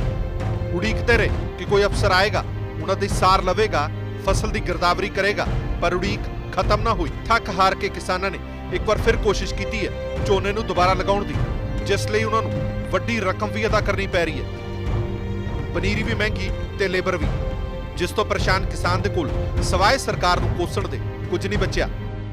ਲੋਕ ਬੜੀ ਵੇਟ ਕਰਨ ਦਾ ਸਨ ਕਿ ਮਹਾਰਾਜਾ ਸਾਹਿਬ ਸਾਡੇ ਬੜਾ ਮਾਣ ਸੀ ਵੀ ਜਿਹੜੇ ਪਟਿਆਲੇ ਦੇ ਸਾਡੇ ਮੁੱਖ ਮੰਤਰੀ ਨੇ ਤੇ ਉਹ ਕੋਈ ਵਿਸ਼ੇਸ਼ ਗਿਰਦਾਵਰੀ ਦਾ ਆਰਡਰ ਕਰਨਗੇ। ਵਿਸ਼ੇਸ਼ ਨੂੰ ਡਿੱਗਦਿਆਂ ਹੁਣ ਲੋਕਾਂ ਨੇ ਸੋਚਿਆ ਵੀ ਨਹੀਂ ਤੇ ਪਹਿਲੀ ਖਾਲੀ ਰਹਿ ਜਾਏਗੀ। ਕਿਸੇ ਨੇ ਆਪਣੇ ਰਿਸ਼ਤੇਦਾਰਾਂ ਤੋਂ, ਕਿਸੇ ਨੇ ਕਿਤੋਂ ਜਾ ਕੇ ਹਰਿਆਣੇ ਤੋਂ ਜਾ ਕੇ ਪਨੀਰੀਆਂ ਮੁੱਲ ਲੈ ਕੇ ਲਿਆ ਕੇ ਤੇ ਹੁਣ ਲਾਣੀਆਂ ਸ਼ੁਰੂ ਕੀਤੀਆਂ ਨੇ। ਕੋਈ ਵਿਸ਼ੇਸ਼ ਦਾ ਕੋਈ ਪ੍ਰਬੰਧ ਹੀ ਕੋਈ ਨਹੀਂ ਹੈਗਾ, ਨਾ ਕੋਈ ਅਧਿਕਾਰੀ ਨੇ ਕਿਸੇ ਨੇ ਕਿਹਾ, ਨਾ ਕੋਈ ਅਖਬਾਰ 'ਚ ਬਿਆਨ ਆਉਂਦਾ ਵੀ ਕਦੋਂ ਟੀਮ ਆ ਰਹੀ ਹੈ। ਜੇ ਨਾਇਬ ਤਹਿਸੀਲਦਾਰ ਪੁੱਛੀਏ ਤਾਂ ਉਹ ਆਂਦੇ ਨਾ ਜੀ ਸਾਨੂੰ ਤਾਂ ਕੋਈ ਆਰਡਰ ਹੀ ਕੋਈ ਨਹੀਂ ਆਏਗਾ। ਬਹੁਤ ਬੁਰੀ ਹਾਲਤ ਹੈ। ਦੁਬਾਰਾ ਜੀਰੀਆਂ ਲਗਾਈਆਂ ਜਾ ਰਹੀਆਂ ਹਨ, ਕਿਸੇ ਕੋਲ ਪੌਦ ਦਾ ਇੰਤਜ਼ਾਮ ਨਹੀਂ। ਪੌਦ ਵੀ 6-6 ਹਜ਼ਾਰ ਰੁਪਏ ਦੀ ਕਿੱਲੇ ਦੀ ਲਿਆ ਕੇ ਲਾਈ ਜਾ ਰਹੀ ਹੈ। 5 ਤੋਂ 6 ਹਜ਼ਾਰ ਰੁਪਇਆ ਲੇਬਰ ਪੈ ਰਹੀ ਹੈ। ਜ਼ਿਮੀਂਦਾਰ ਪਹਿਲਾਂ ਹੀ ਬਹੁਤ ਜ਼ਿਆਦਾ ਨਾਜ਼ੁਕ ਸਥਿਤੀ ਵਿੱਚ ਚੱਲ ਰਿਹਾ ਹੈ ਤੇ ਹੁਣ ਪੰਜਾਬ ਸਰਕਾਰ ਨੇ ਇੱਕ ਵਿਸ਼ੇਸ਼ ਗਿਰਦਾਵਰੀ ਕਿਹਾ ਸੀਗਾ। ਰਾਜਾ ਸਾਹਿਬ ਨੇ, ਕੈਪਟਨ ਸਾਹਿਬ ਕਹਿੰਦੇ ਸੀ, ਸਾਡੇ ਮੁੱਖ ਮੰਤਰੀ ਜੋ ਕਿ ਜਿਨ੍ਹਾਂ ਦਾ ਜ਼ਿਲ੍ਹਾ ਹੈ ਪਟਿਆਲਾ, ਕਿ ਪਟਿਆਲੇ ਜ਼ਿਲ੍ਹੇ ਵਿੱਚ ਵੀ, ਆਪਣੇ ਜ਼ਿਲ੍ਹੇ ਵਿੱਚ ਵੀ ਗਿਰਦਾਵਰੀ ਨਹੀਂ ਹੋ ਸਕੀ। ਹੋਰ ਜ਼ਿਲ੍ਹਿਆਂ ਵਿੱਚ ਤਾਂ ਕੀ ਮੈਨੂੰ ਲੱਗਦਾ ਕੁਝ ਨਹੀਂ ਹੋ ਰਿਹਾ। ਹੜ੍ਹ ਦੀ ਮਾਰ ਤੋਂ ਬਾਅਦ ਹਾਲਾਤ ਕਿਵੇਂ ਦੇ ਹੋਣਗੇ ਉਸ ਦਾ ਸਹਿਜੇ ਹੀ ਅੰਦਾਜ਼ਾ ਲਾਇਆ ਜਾ ਸਕਦਾ ਹੈ, ਪਰ ਕਿਸਾਨਾਂ ਨੂੰ ਸਰਕਾਰ ਹੀ ਵੱਡੀ ਆਸ ਸੀ। ਪਰ ਸਰਕਾਰ ਨੇ ਹੱਥ ਖੜੇ ਕੀਤੇ ਤਾਂ ਕਿਸਾਨਾਂ ਕੋਲ ਆਪਣੇ ਤੌਰ ਤੇ ਕੁਝ ਕਰਨ ਤੋਂ ਇਲਾਵਾ ਹੋਰ ਕੋਈ ਚਾਰਾਜੋਈ ਹੀ ਨਹੀਂ ਬਚੀ। ਕਿਸਾਨਾਂ ਦੀ ਸਾਰ ਲੈਣ ਪਹੁੰਚੇ ਮੌਜੂਦਾ ਵਿਧਾਇਕ ਹਰਿੰਦਰਪਾਲ ਚੰਦੂ ਮਾਜਰਾ ਨੇ ਵੀ ਸਰਕਾਰ ਦੇ ਰਵੱਈਏ ਤੇ ਹੈਰਾਨੀ ਜ਼ਾਹਰ ਕੀਤੀ। ਜਿਹੜਾ ਮੁਆਵਜ਼ਾ ਮੈਂ ਸਮਝਦਾ ਇਹ ਕਿਸਾਨ ਦਾ ਹੁਣ ਹੋਊਗਾ ਕੀ? ਸਾਰਾ ਖਰਚਾ ਕਿਸਾਨ ਕਰ ਬੈਠਿਆ ਸੀ। ਸਭ ਤੋਂ ਮਹਿੰਗਾ ਡੀਜ਼ਲ ਪੰਜਾਬ ਦੇ ਕਿਸਾਨ ਨੇ ਫੁੱਕਿਆ, ਸਭ ਤੋਂ ਮਹਿੰਗੀਆਂ ਖਾਦਾਂ, ਸਭ ਤੋਂ ਮਹਿੰਗੀ ਲੇਬਰ ਪੰਜਾਬ ਦੇ ਕਿਸਾਨ ਨੇ ਲਾਈ, ਤੇ ਹੁਣ ਝੋਨੇ ਦੇ ਉੱਤੇ ਫੇਰ ਮੁੜ ਕੇ ਜਿਹੜਾ ਹੈਗਾ ਲਾਉਣ ਦੇ ਉੱਤੇ ਫੇਰ ਮੁੜ ਕੇ ਖਰਚ ਕਰਨਾ ਪੈ ਰਿਹਾ। ਸੋ ਮੈਂ ਸਮਝਦਾ ਵਿਸ਼ੇਸ਼ ਗਿਰਦਾਵਰੀ ਜਿਹੜੀ ਹੈਗੀ ਆ, ਤੁਸੀਂ ਕੈਪਟਨ ਸਾਹਿਬ ਹਜੇ ਵੀ ਮੈਂ ਕਹਿ ਰਿਹਾ ਵੀ ਅੱਜ ਕੁਝ ਘੰਟਿਆਂ ਦੇ ਵਿੱਚ ਇਹਦੇ ਆਰਡਰ ਕਰੋ, ਇਹ ਗਿਰਦਾਵਰੀ ਸ਼ੁਰੂ ਹੋਵੇ। ਵੈਸੇ ਤਾਂ ਹੁਣ ਤੁਸੀਂ ਮੈਂ ਪਿੱਛੇ ਮੈਂ ਹਲਕੇ ਸਨੌਰ ਦੇ ਵਿੱਚ ਖੜਾ ਇਸ ਸਮੇਂ, ਪਹਿਲਾਂ ਮੈਂ ਜਲਾਖੇੜੀ, ਇਬਰਾਹਿਮਪੁਰ, ਅਦਾਲਤੀਆਲ, ਚਪਰਾੜ ਜਿਹੜੇ ਇਹਨਾਂ ਪਿੰਡਾਂ ਦਾ ਦੌਰਾ ਕਰ ਰਿਹਾ ਚੂੰਟ, ਕਿ ਜੇ ਕੈਪਟਨ ਅਮਰਿੰਦਰ ਸਿੰਘ ਜੀ ਦਾ ਆਪਣਾ ਜ਼ਿਲ੍ਹਾ ਇਹ ਲੋਕਾਂ ਨੇ ਉਹਨਾਂ ਦਾ ਇੰਤਜ਼ਾਰ ਕਰਦਿਆਂ ਅੱਜ ਝੋਨਾ ਲਾਣਾ ਸ਼ੁਰੂ ਕਰਤੇ ਆ। ਜੇ ਹੁਣ ਕੁਝ ਘੰਟਿਆਂ ਦੇ ਵਿੱਚ ਜਿਹੜਾ ਬਾਕੀ ਰਕਬਾ ਰਹਿੰਦਾ, ਕੁਝ ਕਿਸਾਨਾਂ ਦਾ ਫਾਇਦਾ ਹੋ ਜਾਊਗਾ। ਇਸ ਲਈ ਜਲਦੀ ਤੋਂ ਜਲਦੀ ਹੈਗੀਆਂ ਜਿਹੜੀਆਂ ਗਿਰਦਾਵਰੀਆਂ ਕਰਾ ਕੇ ਹੁਣ ਮੁਆਵਜ਼ਾ ਦਿੱਤਾ ਜਾਵੇ। ਪਹਿਲਾਂ ਹੀ ਕਰਜ਼ ਦੀ ਮਾਰ ਹੇਠ ਆਏ ਅੰਨਦਾਤੇ ਲਈ ਕੁਦਰਤ ਵੀ ਕਹਿਰ ਬਣ ਕੇ ਬੋੜੀ, ਪਰ ਮੌਸਮ ਵਿਭਾਗ ਵੱਲੋਂ ਜਾਰੀ ਚੇਤਾਵਨੀਆਂ ਨੇ ਹਲੇ ਵੀ ਕਿਸਾਨਾਂ ਦੇ ਸਾਹ ਸੁੱਕਣੇ ਪਾਏ ਹੋਏ ਨੇ। ਪਰ ਸਰਕਾਰ ਕਦੋਂ ਕਿਸਾਨਾਂ ਦੀ ਸਾਰ ਲਏਗੀ, ਇਸ ਦਾ ਪਤਾ ਸਰਕਾਰ ਨੂੰ ਹੈ ਜਾਂ ਰੱਬ ਨੂੰ। Gagandeep Pahuja, PTC news, Patiala. ਇਹ ਤੁਹਾਨੂੰ ਹਾਲ ਅਸੀਂ ਕੈਪਟਨ ਅਮਰਿੰਦਰ ਸਿੰਘ ਦੇ ਜ਼ਿਲ੍ਹੇ ਦਾ ਦਿਖਾਇਆ ਹੈ ਔਰ ਅਜਿਹੇ ਹਾਲਾਤ ਲਗਭਗ ਪੂਰੇ ਮਾਲਵੇ ਦੇ ਨੇ। ਗਿਰਦਾਵਰੀਆਂ ਦਾ ਐਲਾਨ ਵੀ ਹੋਇਆ ਪਰ ਟੀਮਾਂ ਪਹੁੰਚੀਆਂ ਨਹੀਂ। ਕਿੰਨੀ ਕੁ ਦੇਰ ਕਿਸਾਨ ਇੰਤਜ਼ਾਰ ਕਰੇਗਾ? ਜੇ ਟਾਈਮ ਜ਼ਿਆਦਾ ਹੋ ਗਿਆ ਤਾਂ ਝੋਨਾ ਲਾਣ ਜੋਗਾ ਵੀ ਨਹੀਂ ਰਹੇਗਾ। ਠੇਰੀ ਸਾਹਿਬ, ਇਸ ਮਸਲੇ ਦੇ ਵਿੱਚ ਸੱਚਾਈ ਹੈਗੀ ਹੈ ਕਿ ਬੜੇ ਸਾਰੇ ਕਿਸਾਨ ਇਹ ਸ਼ਿਕਾਇਤ ਕਰਦੇ ਨੇ ਕਿ DC ਸਾਨੂੰ ਕਹਿ ਦਿੰਦੇ ਨੇ ਕਿ ਕਰਾਂਗੇ ਜੀ ਕਰਾਂਗੇ, ਔਰ ਦਿਨ ਟੱਪਦੇ ਰਹਿੰਦੇ ਨੇ ਔਰ ਅਜਿਹੀ ਨੌਬਤ ਆ ਜਾਂਦੀ ਕਿ ਅਸੀਂ ਝੋਨਾ ਲਾਣ ਜੋਗੇ ਵੀ ਨਹੀਂ ਰਹਿੰਦੇ ਔਰ ਜ਼ਮੀਨ ਸਾਡੀ ਬੰਜਰ ਪਈ ਰਹਿੰਦੀ। ਇਹਦਾ ਤਾਂ ਜੀ ਇੱਕ ਤਾਜ਼ੀ ਮਿਸਾਲ ਹੈ ਵੀ ਮਹਾਰਾਣਾ ਪ੍ਰਨੀਤ ਕੌਰ ਜਿਸ ਦਿਨ ਗਈ ਹੈ ਉੱਥੇ, ਉਹਨਾਂ ਨੇ ਮਸਲਾ ਠਾਲਿਆ ਕਿ ਮੈਂ ਪਾਰਲੀਮੈਂਟ ਦੇ ਵਿੱਚ ਘੱਗਰ ਦਾ ਮਸਲਾ ਠਾਲਾਂਗੀ। ਕਿਸਾਨ ਹੈਰਾਨ ਹੈ ਕਿ ਜਿਹੜਾ ਪਾਰਲੀਮੈਂਟ ਮੈਂਬਰ ਚੌਥੀ ਵਾਰੀ ਗਿਆ ਹੋਵੇ ਤੇ 3 ਵਾਰੀ ਉੱਥੇ ਪਹਿਲਾਂ ਰਹਿ ਚੁੱਕਿਆ ਤੇ ਉੱਥੇ ਸੈਂਟਰ ਦਾ ਮਿਨਿਸਟਰ ਵੀ ਰਿਹਾ ਹੋਵੇ, ਉਹ ਜਦ ਜਿੱਤ ਕੇ ਚਲੇ ਜਾਂਦਾ ਘੱਗਰ ਭੁੱਲ ਜਾਂਦਾ ਹੈ। ਹੁਣ ਉਹ ਜਾਊਗੀ, ਉੱਥੇ ਮਸਲਾ ਉੱਠੂਗਾ, ਘੰਟਾ 2 ਘੰਟੇ ਰੌਲਾ ਰੱਪਾ ਪਊਗਾ ਤੇ ਦੂਜੇ ਦਿਨ ਮਹਾਰਾਣੀ ਦਾ ਬਿਆਨ ਆਊਗਾ ਕਿ ਸਰਕਾਰ ਵਿਰੋਧੀ ਹੈ, ਮੇਰੀ ਗੱਲ ਨਹੀਂ ਸੁਣੀ ਜਾਂਦੀ। ਇਹ ਸਿਆਸਤ ਘੋਟੀ ਜਾਂਦੀ ਹੈ, ਨਾ ਕਿ ਕਿਸਾਨ ਨੂੰ ਬਚਾਉਣ ਦਾ ਕੋਈ ਹੀਲਾ ਹੁੰਦਾ ਹੈ। ਦੂਜਾ ਮਸਲਾ ਤੁਸੀਂ ਜਿਹੜਾ ਪੁੱਛਿਆ ਹੈ, ਇਹਨਾਂ ਤੋਂ ਅਸੀਂ ਕਿਸਾਨ ਕੀ ਆਸ ਰੱਖ ਸਕਦੇ ਹਾਂ? ਇਹਨਾਂ ਨੇ ਕਿਹਾ ਸੀ ਕਰਜ਼ਾ ਕੁਰਕੀ ਖਤਮ, ਫਸਲ ਦੀ ਪੂਰੀ ਰਕਮ। ਉਹ ਸਾਡਾ ਗੰਨੇ ਦਾ ਪੈਸਾ ਤਾਂ ਪਿਛਲੇ ਸਾਲ ਦਾ ਵੀ ਪਿਆ ਹੈ ਤੇ ਇਹ ਸਾਨੂੰ ਕੀ ਦਿਵਾਲ ਹੈ ਜਦੋਂ ਸਾਡਾ ਆਪਣਾ ਪੈਸਾ ਸਾਨੂੰ ਨਹੀਂ ਮਿਲਦਾ। ਜਿਹੜੀ ਸਬਜ਼ੀ ਹੈ ਉਹਦਾ ਕਿਸੇ ਹੋਰ ਸਰਕਾਰ ਨੇ ਇੰਤਜ਼ਾਮ ਨਹੀਂ ਕਰਨਾ, ਉਹ ਪੰਜਾਬ ਸਰਕਾਰ ਦੀ ਬਸ ਹੈ। ਜੇ ਸਬਜ਼ੀ ਵੱਧ ਲਾ ਲਈ ਉਹ ਨਹੀਂ ਕੋਈ ਵਿਕਦੀ, ਜੇ ਗੰਨਾ ਬੀਜ ਲਿਆ ਉਹਦਾ ਪੈਸਾ ਨਹੀਂ ਮਿਲਦਾ। ਇਹ ਤਾਂ ਸਿਰਫ ਝੂਠ ਬੋਲ ਕੇ ਸਰਕਾਰ ਬਣ ਗਈ ਹੈ ਤੇ ਝੂਠ ਦੇ ਸਹਾਰੇ ਇਹਨਾਂ ਨੇ 2 ਸਾਲ ਹੋਰ ਕੱਢ ਲੈਣੇ। ਕਿਸਾਨ ਦੀ ਜਿਹੜੀ ਹਾਲਤ ਹੈ ਉਹ ਪਹਿਲਾਂ ਨਾਲੋਂ ਵੱਧ ਤੋਂ ਬਦਤਰ ਹੋ ਰਹੀ ਹੈ। ਕਿਸਾਨ ਤੁਸੀਂ ਸਮਝੋ ਜਿਸ ਦਿਨ ਦਾ ਹੜ੍ਹ ਆਇਆ ਹੈ ਉਸ ਦਿਨ ਤੋਂ ਕਿੰਨੇ ਕਿਸਾਨ ਆ ਪੰਜਾਬ ਦੇ ਜਿਹੜੇ ਖੁਦਕੁਸ਼ੀਆਂ ਕਰ ਚੁੱਕੇ ਹੈ। ਜਦ ਕਿਸਾਨ ਆਪਣੇ ਖੇਤ 'ਚ ਜਾਂਦਾ ਉਹਦੀ ਫਸਲ ਡੁੱਬੀ ਵੀ ਦਿਖਦੀ ਹੈ, ਉਹਨੂੰ ਇਹ ਨਹੀਂ ਪਤਾ ਮੈਂ ਇੱਥੇ ਲਾਇਆ ਕੀ ਹੈ, ਬੀਜਿਆ ਕੀ ਹੈ। ਘਰ ਉਹਦੇ ਹੈ ਕੁਛ ਨਹੀਂ, ਕਰਜ਼ਾ ਸਿਰ ਚੜਿਆ ਹੈ, ਉਹ ਕਿਸਾਨ ਖੁਦਕੁਸ਼ੀਆਂ ਕਰਦਾ ਤੇ ਸਰਕਾਰ ਨੂੰ ਇਹਦਾ ਤਾਂ ਕੋਈ ਉਹ ਨਹੀਂ ਵੀ ਕਿਸਾਨ ਹੋ ਰਿਹਾ। ਠੀਕ ਹੈ। ਚਰਨਜੀਤ ਬਰਾੜ ਸਾਹਿਬ, ਮੈਨੂੰ ਚੰਗੀ ਤਰ੍ਹਾਂ ਯਾਦ ਹੈ ਕਿ ਕੁਦਰਤੀ ਆਫਤਾਂ ਆਉਂਦੀਆਂ ਰਹਿੰਦੀਆਂ ਨੇ ਔਰ ਕਿਸਾਨਾਂ ਨੂੰ ਇਹਦਾ ਖਮਿਆਜ਼ਾ ਵੀ ਭੁਗਤਣਾ ਪੈਂਦਾ। ਇੱਕ ਵਾਰ ਤੁਹਾਡੀ ਸਰਕਾਰ ਵੇਲੇ ਵੀ ਕਪਾਹ ਤੇ ਅਜਿਹੀ ਕੁਦਰਤ ਦੀ ਮਾਰ ਪਈ ਸੀ ਜਦੋਂ ਬੜਾ ਰੌਲਾ ਵੀ ਪਿਆ ਸੀਗਾ ਔਰ ਵੱਡੀ ਅਦਾਇਗੀ ਉਦੋਂ ਕੀਤੀ ਗਈ ਸੀ। ਕੀ ਅਜਿਹੀ ਨੌਬਤ ਆਉਂਦੀ ਹੈ ਕਿ ਸਰਕਾਰ ਇਹ ਕਹਿੰਦੀ ਹੈ ਕਿ ਗਿਰਦਾਵਰੀਆਂ ਕਰਾਵਾਂਗੇ ਔਰ ਉਸ ਤੋਂ ਬਾਅਦ ਦੇਵਾਂਗੇ? ਇਹ ਜਿਹੜਾ ਟਾਈਮ ਪ੍ਰੋਸੈਸ ਹੁੰਦਾ, ਉਸ ਟਾਈਮ ਪ੍ਰੋਸੈਸ ਦੇ ਵਿੱਚ ਜਿੰਨਾ ਨੁਕਸਾਨ ਹੋਣਾ ਉਹ ਸਿਰਫ ਤੇ ਸਿਰਫ ਕਿਸਾਨ ਦਾ ਹੀ ਨੁਕਸਾਨ ਹੋਣਾ। ਕੀ ਇਸ ਨੂੰ ਛੇਤੀ ਤਰੀਕੇ ਨਾਲ ਨਹੀਂ ਕੀਤਾ ਜਾ ਸਕਦਾ? ਦੇਖੋ, ਇੱਕ ਗੱਲ ਹੈ, ਜੇ ਤੁਸੀਂ ਮੁੱਖ ਮੰਤਰੀ ਸਾਹਿਬ ਦੀ ਬਾਈਟ ਸੁਣੋ ਨਾ, ਉਹਨਾਂ ਨੇ ਪਾਰਟੀਕੂਲਰਲੀ ਕੋਡ ਕੀਤਾ ਹੈ ਕਿ 50,000 ਏਕੜ ਜਿਹੜਾ ਹੈਗਾ ਸਾਡੇ ਪਟਿਆਲੇ ਜ਼ਿਲ੍ਹੇ ਦਾ ਜਿਹੜਾ ਸੀਗਾ ਉਹ ਮਾਰਿਆ ਗਿਆ ਔਰ 10,000 ਏਕੜ ਸੰਗਰੂਰ ਜ਼ਿਲ੍ਹੇ ਦਾ। ਤੇ ਕਿਉਂ ਨਹੀਂ ਇੱਕ ਤੈਅ ਕਰਕੇ ਜਿਹੜੇ ਕਿਸਾਨਾਂ ਨੇ ਦੁਬਾਰਾ ਝੋਨਾ ਲਾਣਾ ਹੈ ਉਹਨਾਂ ਨੂੰ ਤੁਰੰਤ ਪੈਸੇ ਦੇ ਦਿਓ। ਜੇ ਹੁਣ ਮੰਨ ਲਓ ਜਿਵੇਂ ਦੱਸ ਰਹੇ ਹੈ ਕਿ 6,000 ਦੀ ਉਹ ਜਿਹੜੀ ਪੌਦ ਮਿਲਦੀ ਹੈ ਤੇ 6,000 ਰੁਪਏ ਲਵਾਈ। ਪਹਿਲੀ ਗੱਲ ਤਾਂ ਮੈਂ ਹੱਥ ਬੰਨ੍ਹ ਕੇ ਬੇਨਤੀ ਕਰਾਂ, ਜਿਨ੍ਹਾਂ ਕਿਸਾਨਾਂ ਕੋਲੇ ਪੌਦ ਖੜੀ ਹੈ, ਕਿਰਪਾ ਕਰਕੇ ਜੇ ਰੱਬ ਦੀ ਮਾਰ ਪਈ ਹੈ, ਦੂਜੀ ਸਰਕਾਰ ਦੀ ਮਾਰ ਪਈ ਹੈ, ਤੁਸੀਂ ਕਿਸਾਨ ਭਰਾ ਨਾ ਇੱਕ ਦੂਜੇ ਨੂੰ ਮਾਰੋ। ਇੱਕ ਵਾਜਬ ਜਿਹਾ ਜਿਹੜਾ ਤੁਹਾਡਾ ਖਰਚ ਜਾਂ ਰੇਟ ਹੈ ਉਹਦੇ ਤੇ ਦਿਓ ਤਾਂ ਕਿ ਆਪਦੇ ਭਰਾਵਾਂ ਦਾ ਸਾਥ ਹੋ ਸਕੇ। ਤੇ ਰਹੀ ਗੱਲ ਸਰਕਾਰ ਦੀ, ਜਦੋਂ 60,000 ਏਕੜ ਦਾ ਸਰਕਾਰ ਕੋਲੇ ਅੰਕੜਾ ਹੈਗਾ, ਜਿੱਥੇ ਦੂਰ ਨੇੜੇ ਕਿਤੇ ਘੱਟ ਵੱਧ ਦੀ ਮਾਰ ਦੀ ਗੱਲ ਹੈ ਉੱਥੇ ਇਨਕੁਆਇਰੀ ਕਰ ਲੈਣ। ਇੱਥੇ ਤਾਂ ਸਿੱਧਮ ਸਿੱਧਾ ਜਿੱਥੇ 3-3, 2.5 ਫੁੱਟ ਪਾੜੀ ਖੜਾ ਹੈ ਤੇ ਜਾਂ ਖੜ ਕੇ ਚਲਾ ਗਿਆ ਤੇ ਫਸਲ ਮਾਰੀ ਗਈ ਹੈ, ਉਹਨਾਂ ਨੂੰ ਤਾਂ ਤੁਰੰਤ ਦੇਣ ਤਾਂ ਕਿ ਉਹ ਅਗਲੀਆਂ ਖਰਚੇ ਜਿਹੜੇ ਕਰ ਸਕਣ। ਪਰ ਸਰਕਾਰ ਦੀ ਨੀਅਤ ਨਹੀਂ ਹੈ ਜਿਹੜੀ ਵੱਡੀ ਗੱਲ। ਇਹਨੂੰ ਛੱਡ ਦਿਓ ਹਰਪ੍ਰੀਤ ਜੀ, ਮੈਂ ਇੱਕ ਫਿਰੋਜ਼ਪੁਰ ਦੇ ਵਿਧਾਇਕ ਸਾਹਿਬ ਨੇ, ਪਿੰਕੀ ਸਾਹਿਬ, 7 ਕਰੋੜ ਰੁਪਇਆ ਪਿਛਲੇ ਝੋਨੇ ਦਾ ਉੱਥੇ ਪਿਆ, 4 ਮਹੀਨੇ ਹੋ ਗਏ ਪਏ ਨੂੰ, ਤੇ ਉੱਥੇ ਕੋਈ ਕਹਿੰਦੇ ਜੀ ਚੈੱਕ ਮੰਗਦੇ, ਅੱਧੇ ਮੰਗਦਾ, ਕੌਣ ਮੰਗਦਾ, ਕਿਹੜੇ ਦਲਾਲ ਹੈ, ਨਾ ਤਾਂ ਕੋਈ DC ਸਾਹਿਬ ਸੁਣਦੇ ਆ, ਨਾ ਕੋਈ ਉੱਥੇ ਕੋਈ ਹੋਰ ਕਿਸੇ ਦੀ ਸੁਣਦਾ। ਅਸੀਂ ਆਉਣ ਵਾਲੇ ਦਿਨਾਂ 'ਚ 2-4 ਦਿਨਾਂ 'ਚ ਹਾਈ ਕੋਰਟ ਰਿਟ ਪਾਉਣ ਲੱਗੇ ਆ ਕਿ ਕਿਸਾਨਾਂ ਦਾ ਪੈਸਾ ਪਿਆ ਵੀ ਕਿਸਾਨਾਂ ਨੂੰ ਦਿੱਤਾ ਨਹੀਂ ਜਾ ਰਿਹਾ। ਆਹ ਹਾਲ ਕਿਸਾਨਾਂ ਦਾ ਹੈਗਾ। ਤੇ ਰਹੀ ਗੱਲ ਖੁਦਕੁਸ਼ੀਆਂ ਦੀ, ਥੇੜੀ ਸਾਹਿਬ ਨੇ ਬਿਆਨ ਕਰ ਹੀ ਦਿੱਤਾ ਹੈ। ਮੇਰਾ ਖਿਆਲ ਹੈ ਕਿ 1100-1200 ਦੇ ਕਰੀਬ ਇਹਨਾਂ 2 ਸਾਲਾਂ ਦੇ ਵਿੱਚ ਜਿਹੜੀਆਂ ਕਿਸਾਨ ਹੈ ਉਹ ਖੁਦਕੁਸ਼ੀਆਂ ਜਿਹੜੀਆਂ ਉਹ ਕਰ ਚੁੱਕੇ ਆ। ਇਸ ਕਿਸਮ ਦੇ ਹਾਲਾਤ ਬਣਾਏ ਹੋਏ ਆ। ਔਰ ਲਾਸਟ ਗੱਲ ਜਿਹੜੀ ਸੈਂਟਰ ਦੀ ਸਰਕਾਰ ਦੀ ਗੱਲ ਕਰਦੇ ਆ, ਮੈਂ ਇੱਕ ਬੇਨਤੀ ਕਰਦਿਆਂ, ਕਈ ਵਾਰੀ ਸਾਡੀ ਯਾਦਾਸ਼ਤੀ ਐਸੀ ਹੈ ਕਿ ਜਦੋਂ ਵੋਟ ਲੈਣ ਲਈ ਵੱਡੇ ਨਾਅਰੇ ਤੇ ਵਾਅਦੇ ਕੀਤੇ ਜਾਂਦੇ ਆ। ਪਹਿਲਾਂ ਤਾਂ ਮੈਂ ਇੱਕ ਬੇਨਤੀ ਕਰਦਿਆਂ, ਸਾਥ ਤਰਲੋਚਨ ਸਿੰਘ ਜੀ ਨੇ ਸਾਰੀਆਂ ਪਾਰਟੀਆਂ ਨੂੰ ਜ਼ਿੰਮੇਵਾਰ ਠਹਿਰਾਇਆ। ਔਰ ਠੀਕ ਗੱਲ ਹੈ ਕਿ ਜਿਹੜਾ ਚੋਣ ਮੈਨੀਫੈਸਟੋ ਹੈ ਜ਼ਰੂਰ ਕੋਈ ਡਾਕੂਮੈਂਟ ਬਣਨਾ ਚਾਹੀਦਾ, ਜਿਹੜਾ ਕਿ ਲੀਗਲ ਡਾਕੂਮੈਂਟ ਹੋਵੇ, ਪੂਰਾ ਕਰਨਾ ਚਾਹੀਦਾ। ਮੈਂ ਇੱਕ ਗੱਲ ਹਿੱਕ ਠੋਕ ਕੇ ਕਹਿ ਸਕਦਾ ਕਿ ਸਾਡੀ ਪਿਛਲੀ ਸਰਕਾਰ ਦਾ ਜਿਹੜਾ ਮੈਨੀਫੈਸਟੋ ਸੀ, ਅਸੀਂ 100% ਹੂਬਹੂ, ਕੋਈ 1-ਅੱਧਾ% ਹੇਠਾਂ ਉੱਤੇ ਹੋ ਸਕਦਾ, ਜੇ 1% ਕੋਈ 2% ਚੀਜ਼ ਰਹਿ ਗਈ ਤਾਂ ਉਦੋਂ 5% ਹੋਰ ਚੀਜ਼ਾਂ ਕਈ ਜ਼ਿਆਦਾ ਵੀ ਕੀਤੀਆਂ, ਉਹ ਲਾਗੂ ਕੀਤਾ। ਔਰ ਪ੍ਰਮਾਤਮਾ ਮਿਹਰ ਕਰਦਾ ਤਾਂ ਅਗਲਾ ਵੀ ਅਸੀਂ ਪੂਰਾ ਕਰਕੇ ਦਿਖਾਉਂਦੇ। ਪਰ ਇੱਥੇ ਤਾਂ ਐ ਹੈ ਜਿਵੇਂ ਕੱਲਾ ਮਤਲਬ ਉਹ ਬਣਾਉਣ ਵੇਲੇ ਤਾਂ ਸਰਦਾਰ ਮਨਮੋਹਨ ਸਿੰਘ ਨੂੰ ਵੀ ਖੜਾ ਕਰ ਲਿਆ ਤੇ ਮੁੜ ਕੇ ਪੜ੍ਹੇ ਹੀ ਨਹੀਂ। ਇੱਕ ਮੈਂ ਕੇਂਦਰ ਸਰਕਾਰ ਦੀ ਜਿਹੜੀ ਕਾਂਗਰਸ ਪਾਰਟੀ ਦੀ ਸਰਕਾਰ ਸੀ, ਜਦੋਂ ਮਨਮੋਹਨ ਸਿੰਘ ਜੀ ਬਣੇ ਆ, ਉਦੋਂ ਵੀ ਇਹਨਾਂ ਨੇ ਕਰਜ਼ਾ ਮਾਫੀ ਦਾ ਐਲਾਨ ਕੀਤਾ ਸੀ। ਆਪਾਂ ਭੁੱਲ ਜਾਂਦੇ ਆ ਮੇਰਾ ਖਿਆਲ ਤੇ ਤੁਸੀਂ ਤੇ ਉਸ ਵੇਲੇ 6 ਲੱਖ ਕਰੋੜ ਰੁਪਇਆ ਸਾਰੇ ਹਿੰਦੁਸਤਾਨ ਦੇ ਕਿਸਾਨ ਦੇ ਸਿਰ ਕਰਜ਼ਾ ਸੀਗਾ ਤੇ ਮਾਫ ਕਿੰਨਾ ਕੀਤਾ? ਪੰਜਾਬ ਦੇ ਹਿੱਸੇ ਤਾਂ ਉਹਦੇ ਚੋਂ 500 ਕਰੋੜ ਜਾਂ 200 ਕਰੋੜ ਵੀ ਨਹੀਂ ਆਇਆ। ਜੋ ਕੀਤਾ 5-4 ਸਟੇਟਾਂ ਦਾ, ਉਹਦੇ ਚੋਂ ਵੀ ਅੱਧਾ ਇੰਪਲੀਮੈਂਟ ਹੋਇਆ ਸੀ। ਇਸ ਕਰਕੇ ਕਾਂਗਰਸ ਦੀ ਫਿਤਰਤ ਰਹੀ ਹੈ ਕਿ ਬੜੇ ਵੱਡੇ ਝੂਠ ਮਾਰ ਕੇ ਵੋਟਾਂ ਲੈ ਲਓ। ਕਦੇ ਗਰੀਬਾਂ ਨੂੰ ਕਿੱਲਿਆਂ ਦਾ ਲਾਰਾ ਦੇਤਾ, ਕਦੇ ਕਿਸੇ ਚੀਜ਼ ਦਾ ਲਾਰਾ ਦੇਤਾ ਤੇ ਠੱਗੀ ਮਾਰ ਕੇ ਹੋ ਜਾਂਦੇ ਸੀ, ਮੁੜ ਕੇ 5 ਸਾਲਾਂ ਬਾਅਦ ਫੇਰ ਹਿਸਾਬ ਆਉਂਦਾ ਸੀ। ਇਕਬਾਲ ਸਿੰਘ ਜੀ, ਹੁਣ ਜਿਹੜੀ ਇਹ ਗੱਲ ਕੀਤੀ ਜਾ ਰਹੀ ਹੈ ਕਿ ਕਿਸਾਨਾਂ ਦਾ ਜਿਹੜਾ ਖਰਾਬਾ ਹੋਇਆ ਕੁਦਰਤੀ ਆਫਤ ਹੈਗੀ ਹੈ, ਪਰ ਕਿਸਾਨ ਭਾਈਚਾਰਾ ਕਹਿੰਦਾ ਹੈ ਕਿ ਅਸੀਂ ਇਹਨੂੰ ਕੁਦਰਤੀ ਆਫਤ ਨਹੀਂ ਮੰਨਦੇ। ਜੇ ਘੱਗਰ ਦੇ ਕੰਢੇ ਪੱਕੇ ਹੋਣ, ਉਹਦੀ ਜ਼ਿੰਮੇਵਾਰੀ ਕਿਹਦੀ ਹੈ? ਸਰਕਾਰਾਂ ਦੀ ਹੈ, ਕੁਦਰਤ ਦੀ ਨਹੀਂ ਹੈ। ਰੱਬ ਆ ਕੇ ਥੱਲੇ ਆ ਕੇ ਘੱਗਰ ਪੱਕੀ ਨਹੀਂ ਕਰੇਗਾ, ਉਹ ਸਰਕਾਰਾਂ ਨੇ ਕਰਨਾ। ਤੇ ਤੁਹਾਨੂੰ ਇੱਕ ਹੀਲਾ ਮਿਲ ਜਾਂਦਾ ਹੈ ਕਿ ਇਹ ਕੁਦਰਤ ਦੀ ਮਾਰ ਹੈਗੀ ਹੈ, ਇਸ ਨੂੰ ਕੁਦਰਤ ਦੀ ਮਾਰ ਨਾ ਸਮਝ ਕੇ ਸਰਕਾਰ ਦੀ ਮਾਰ ਸਮਝਿਆ ਜਾਵੇ ਔਰ ਖਮਿਆਜ਼ਾ ਇਹਦਾ ਸਰਕਾਰ ਭੁਗਤਾ ਕਰੇ। ਦੇਖੋ ਹਰਪ੍ਰੀਤ ਜੀ, ਗੱਲ ਇਹ ਜੇ ਤਾਂ ਨਾ ਇਹ ਸਮੱਸਿਆ ਨੂੰ ਸਮੱਸਿਆ ਸਮਝਣ ਤਾਂ ਉਹਦੇ ਹੱਲ ਹੋ ਜਾਂਦੇ। ਹੁਣ ਘੱਗਰ ਕੋਈ ਅੱਜ ਤਾਂ ਨਵਾਂ ਦਾ ਗੱਲ ਨਹੀਂ ਹੈਗੇ, ਤਾਂ 70 ਸਾਲ ਤੋਂ ਆਹੇ ਕੁਝ ਦੇਖਦੇ ਆਏ, ਹਰ ਵਾਰੀ ਆਹ ਕੁਝ ਹੁੰਦਾ। ਚਲੋ ਪਿਛਲੇ 10 ਸਾਲਾਂ ਤੋਂ ਕੋਈ ਐਡੇ ਵੀ ਮੀਂਹ ਨਹੀਂ ਪਏ, ਇਹਨਾਂ ਨੇ ਸੋਚਿਆ ਵੀ ਸ਼ਾਇਦ 5 ਸਾਲ ਹੋਰ ਨਹੀਂ ਪੈਣਗੇ। ਪਰ ਗੱਲ ਤਾਂ ਇਹ ਹੈ ਵੀ ਸਰਕਾਰਾਂ ਪਲੈਨਿੰਗ ਪਹਿਲਾਂ ਕਿਉਂ ਨਹੀਂ ਕਰਦੀਆਂ ਹੈਗੀਆਂ। ਹੁਣ ਮੈਂ ਤੁਹਾਨੂੰ ਦੱਸ ਦਿੰਦਾ, ਮੈਂ ਲੈਟਰ ਦਿਖਾ ਦਿੰਦਾ। ਕੱਲ ਲੈਟਰ ਕੱਢਿਆ 23 ਤਰੀਕ ਨੂੰ, 24 ਤਰੀਕ ਨੂੰ ਅੱਜ ਰਿਸੀਵ ਮੇਰੇ ਸ਼ਾਇਦ ਹੋਏ ਹੋਣੇ ਡੀਸੀਆਂ ਨੂੰ ਵੀ ਜੀ 24 ਤੋਂ 26 ਤੱਕ ਮੀਂਹ ਪੈਣੇ ਆ। ਲੈਟਰ ਇੱਕ ਦਿਨ ਪਹਿਲਾਂ ਕੱਢ ਰਹੇ। ਹੁਣ ਡੀਸੀ ਕੋਲ ਕਿਹੜਾ ਆਲਾਦੀਨ ਦਾ ਚਿਰਾਗ ਹੈ ਵੀ ਉਹ ਪ੍ਰਬੰਧ ਕਰ ਲੂਗਾ ਇੱਕ ਦਿਨ 'ਚ? ਤੁਸੀਂ ਇਹਨਾਂ ਦੀ ਮਤਲਬ ਦੇਖੋ ਵੀ ਇੱਕ ਚਲਾ ਕਿਵੇਂ ਰਹੇ ਸਰਕਾਰ। ਫਿਰ ਘੱਗਰ ਦਾ ਤਾਂ ਇਹਨਾਂ ਨੂੰ 70 ਸਾਲ ਤੋਂ ਆਪਾਂ ਨੂੰ ਪਤਾ ਵੀ ਇਹ ਚੜ ਕੇ ਆਉਂਦਾ, ਤੇ ਕਿਉਂ ਆਉਂਦਾ ਉਹਦੇ ਕਾਰਨ ਅੱਜ ਤੱਕ ਕਿਉਂ ਨਹੀਂ ਲੱਭੇ ਸਰਕਾਰਾਂ ਨੇ?